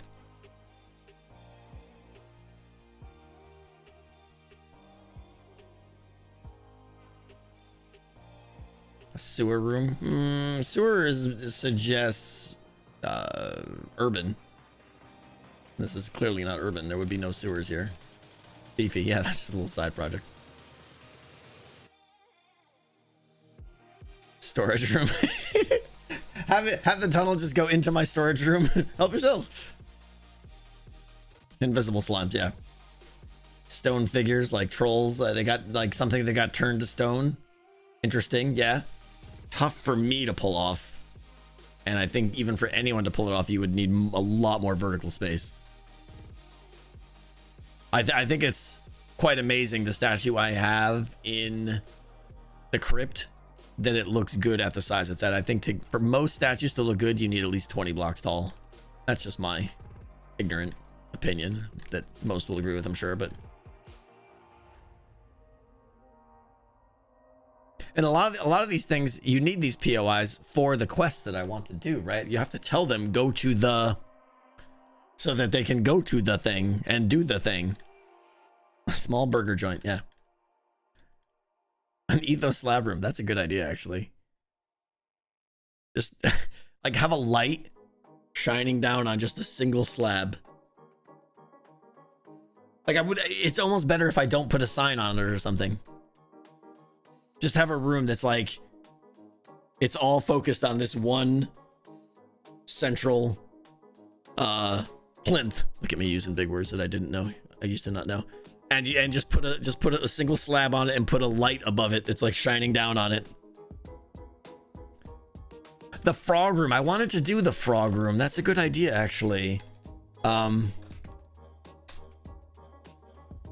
What's the reality of relocating a lot of frogs? Like I haven't done anything with frogs at all.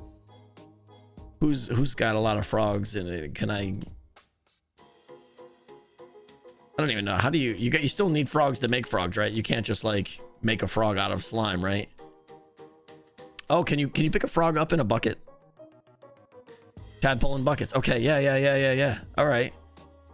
Easy but annoying. Well, it's only annoying if someone hasn't done it, right? Someone already has that solved so that I could go yoink some. Yeah, someone's got a farm or they're selling them.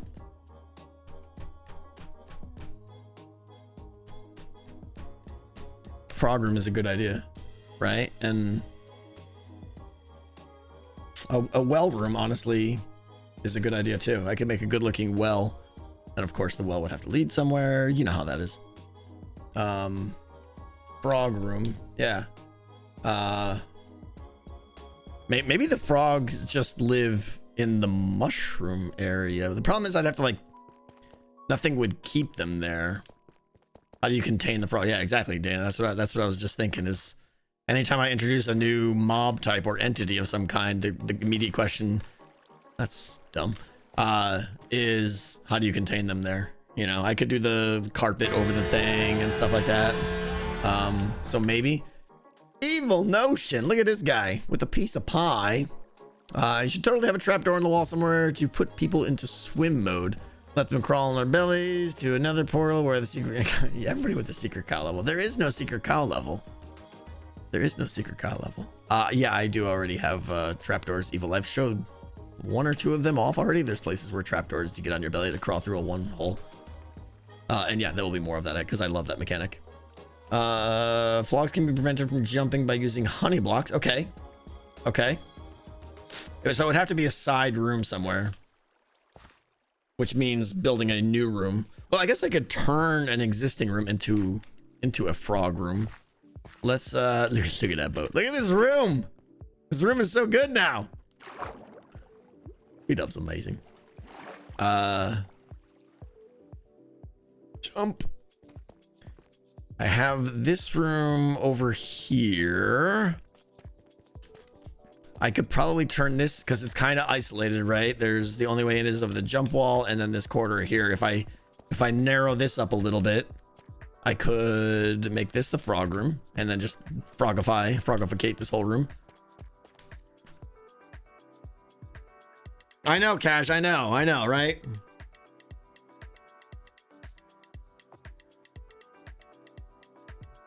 I know, Evil. That was good. That was good. Now, a frog room is not minimum product, but it is a fun idea. Why not have them wishing well correspond to the quest? Yeah, Fireblade, that's good. So they have to throw a coin down the well. I mean, it's cliche, but right, that's fun. Upload more videos, please. Yeah, thanks. Stream's over, guys. Sorry, I don't know why that thought didn't cross my mind. I will upload more videos. Yeah, so I think a frog room would be good.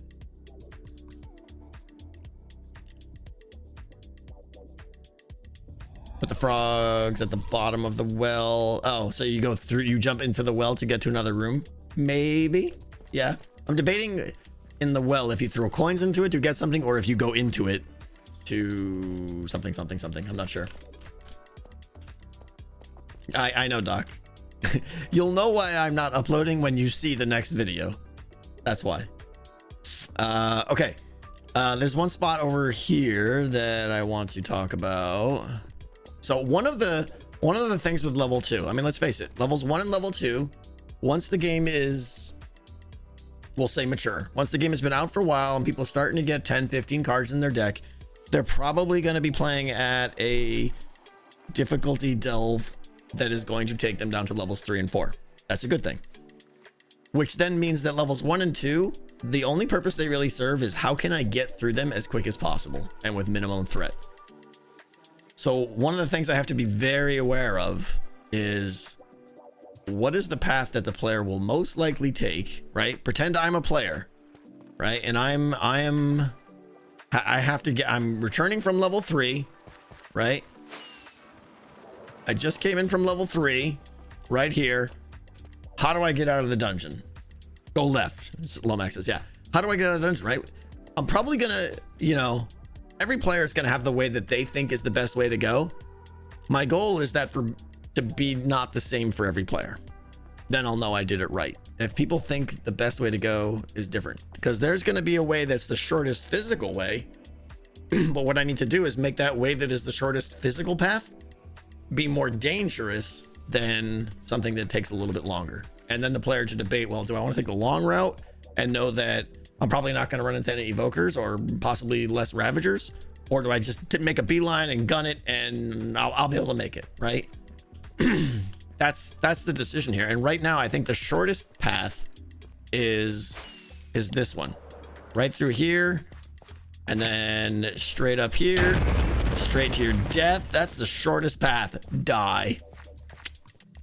Right up here and head up the stairs that way. I knew that was going to happen. So I need this mushroom area. I need this mushroom area. Right. This is a very thematic area. It is a POI. People will say the mushroom area and they'll know exactly what it is. This, I feel like I'm just glazing over. Death is the shortest path. Yeah, let's get really dark here. I need this area because it's the shortest path and it's a straight line pretty much. There's no meandering. There's no getting lost. I need this area to be dangerous, if I'm perfectly honest. So, and there's no way to really force the Ravagers to group up. Do I have another totem? Not on me. Oh, I got this. I got the happy chest somewhere. I got totems. I think I have some in here. No. Why do I have all that blaze? That's a lot of blaze powder. Somewhere. I got totems in the chest. Yellow shulker. There it is. Thank you. I knew I had some in here. Why can't I shift click that? I should go into the spot. Thank you. All right, good. It's not on my redstone box, yeah, which is nowhere. So this is one of my big challenges right now. I want to make coming from there to up there be challenging. But I want to stay on theme. I don't want to introduce, like I know someone suggested witches. Witches would be on theme, but I really don't want Decked Out to be this piling of random mobs. I think that's a bad thing in my opinion. I think knowing that the threat down here is Ravagers is important to keep that sense of immersion and fear rather than just there being mobs everywhere. So I don't want to do witches, even though I agree it could work in some cases. It's just not what I want to do. But I do think something with poison, like poison falling from these things, right? Lingering poison falling from these mushroom caps would be interesting. Pufferfish in the floor, I suppose, would be interesting. You know, now that does make me wish I'd used a little bit more green in decorating this place. And if I go that route, I might have to sub that out and make it be a little bit more of a poisonous forest and bring in some like warped stuff, things like that.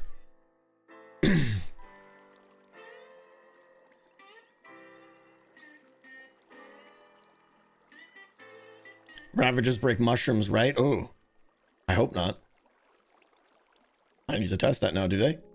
I know they break certain organic things like wheat and stuff.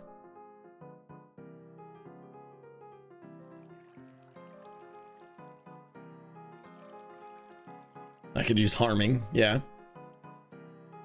Oh, harming, lingering harming potion. Interesting. In fact, poison might be too much, right? Because once you're poisoned, you're down to like, I mean, you know, what's worse, poison or harming? Harming can kill you, but poison will generally take more of your health. Maya Condens, yeah, okay. That's pretty much the vibe here, yeah. Sweet berries, way too much maintenance. It depends. It depends how frequently they're shooting. I could get, you know, 400-600 potions if I really set up an operation, or even if I made an auto brewer. It is a decent amount of work, I suppose. But again, this area's got to be a challenge somehow. Yeah, the dragon's breath I can get. This game seems too hard. We haven't even started. We haven't put the monsters in yet. Coffee and tea, thank you. What about a Ravager nest room? Hay bales and stick logs could make it a creepy room. That's interesting. Like, I want to show you guys something. It's totally off topic, but it's on the Ravager nest room idea. I want to see if I can remember it. I saw this on Reddit and I thought it was like the coolest thing ever. And oh, I need a Ravager head. I don't think I have one. I want to get a Ravager head. Anyways, this is not going to be nearly as cool, but if you had a Ravager head, put that back there.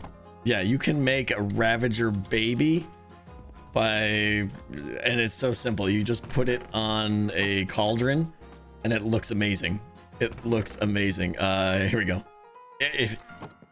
And then some black carpet. If this is, I might be forgetting this, but you do something like that and it looks like if it was a Ravager head, it's like the most adorable thing. And it looks like a little baby Ravager and it looks so cute. So it's making the idea of your coffee and tea, your nest idea. How great would it be to have a Ravager room and there's little baby Ravagers in there? It's a wither turtle, I know. I mean, this could probably be brown or something would probably be better. I'm kind of spoiling this because what I wanted to do was when Decked Out launches, I was going to do this setup here with Ravager heads and put little baby Ravagers at all the Hermit's bases. I might still do this with like a little sign, like one of those, what's the word? You know, like those infomercials, you know, save the animals or whatever, right? And have it be like, you know, please, the baby Ravagers, something. I'd have to come up with some story, right? And it's like, must come to Decked Out and help them adopt a baby Ravager today, right? You know, have an adopt a Ravager program or something. I don't know. So, and then basically just that's the reason to announce. That's how I announce the Decked Out is open. Yeah, Sarah McLaughlin. Yeah. Get all sad music, put a music disc under it and everything, you know? Yeah. That would be fun. So I'll have to come up with some story, but that's me spoiling it. There you go, coffee and tea, made me spoil it. But that's what I want to do in Decked Out. I think that's going to be super fun when Decked Out opens. I can go there. I can go there.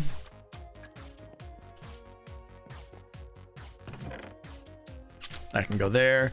So anyways, I'm going to wrap it up in a second here, but the one thing I wanted to show you is an idea I had is right here. And I might have talked about this in the video. This area here, like between here and somewhere over here. By the way, side point, I think Ravagers won't be in this area at all. There'll probably be a threat in the lake, so I'll have to make it so that Ravagers can't get into this area, which is simple by, I think, you know, even that right there might block them. I'm not sure, but I'll have little Ravager blockers like this so that they can't get in. But right here, I think what I want to do, and you can see I kind of went with a little bit more mossy cobble and stuff here, and greenery and stuff. I want to do a drip leaf parkour here, I think. Not hard, but it feels like it fits the theme right here a little bit. And it does, one of the things I was saying is it makes going this way be more of a detriment, especially depending on what the consequences are for falling off or for failing that drip leaf parkour thing. You know, like just like three little hops to get across, right? So yeah, you can probably do it, but if you miss, there's lava below, or a room where you have to walk around some long path, or you take damage. I don't know what the penalty is, but it's another example of how I can make a certain path be less desirable by adding more obstacles and stuff. It doesn't have to be lethality. It can be stumbling blocks, sort of. Drop to level 3. Well, no, that would be too beneficial. For the mushroom area, tilting up and down the floor would be a good slower. What do you mean by tilting up and down the floor? I mean, just setting, I mean, it ramps up.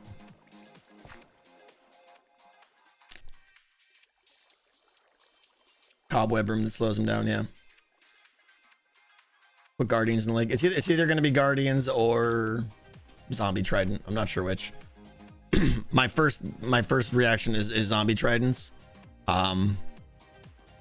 We'll see though. They're going to be hard to get in here. They're both going to be hard. Whether it's gardens or zombie tridents, it's going to be super pain to get in here.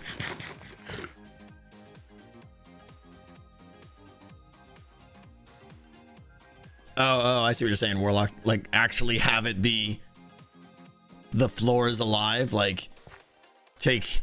I mean, that's a lot of redstone, which I don't think I have the space for. Oh, I guess I do. I could have 40 sticky pistons in here that are just like all constantly randomized. Like the mushroom forest is alive. It's an interesting idea. It's a lot of work, and I don't know how much it would actually hurt, but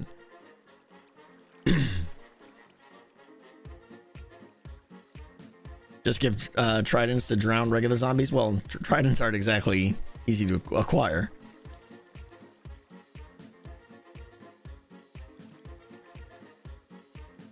Matthias, absolutely. Yeah, that's going to be one of the biggest things is as we playtest is knowing what your clank level is and what your hazard level is and which one is harder to manage and can you manage them both and that kind of thing.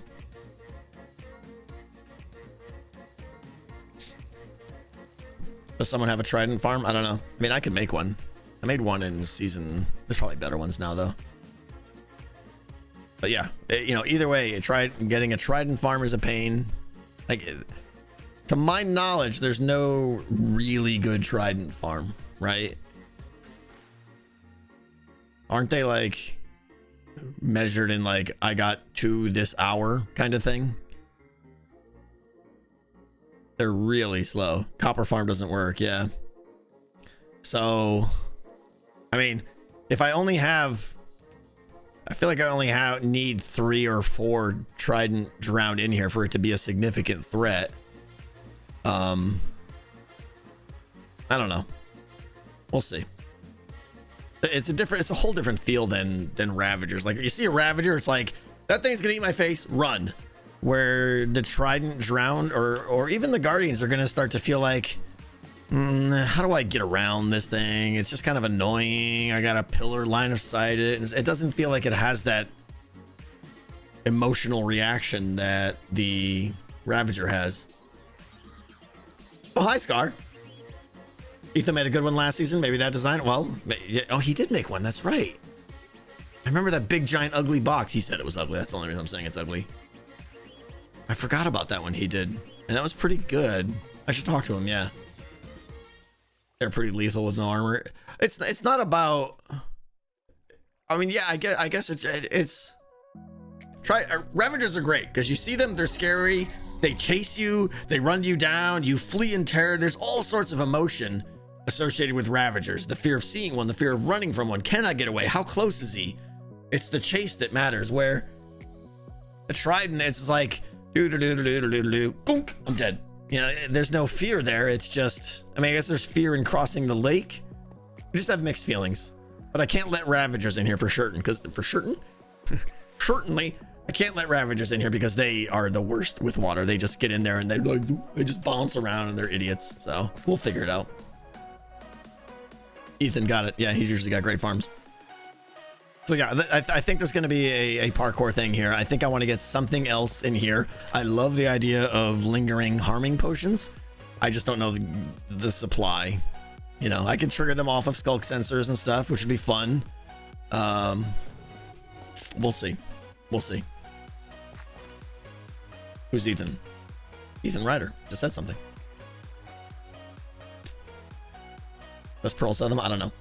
All right, guys, it is super late. I've been streaming for 3.5 hours, and all we did was talk. So my voice is starting to get to me. We didn't even get through this whole dungeon. We didn't really, but I did get a lot of good notes and a lot of good ideas from you guys. So there's probably going to be a part 2 of this stream where we continue walking the dungeon and continue talking about more ideas.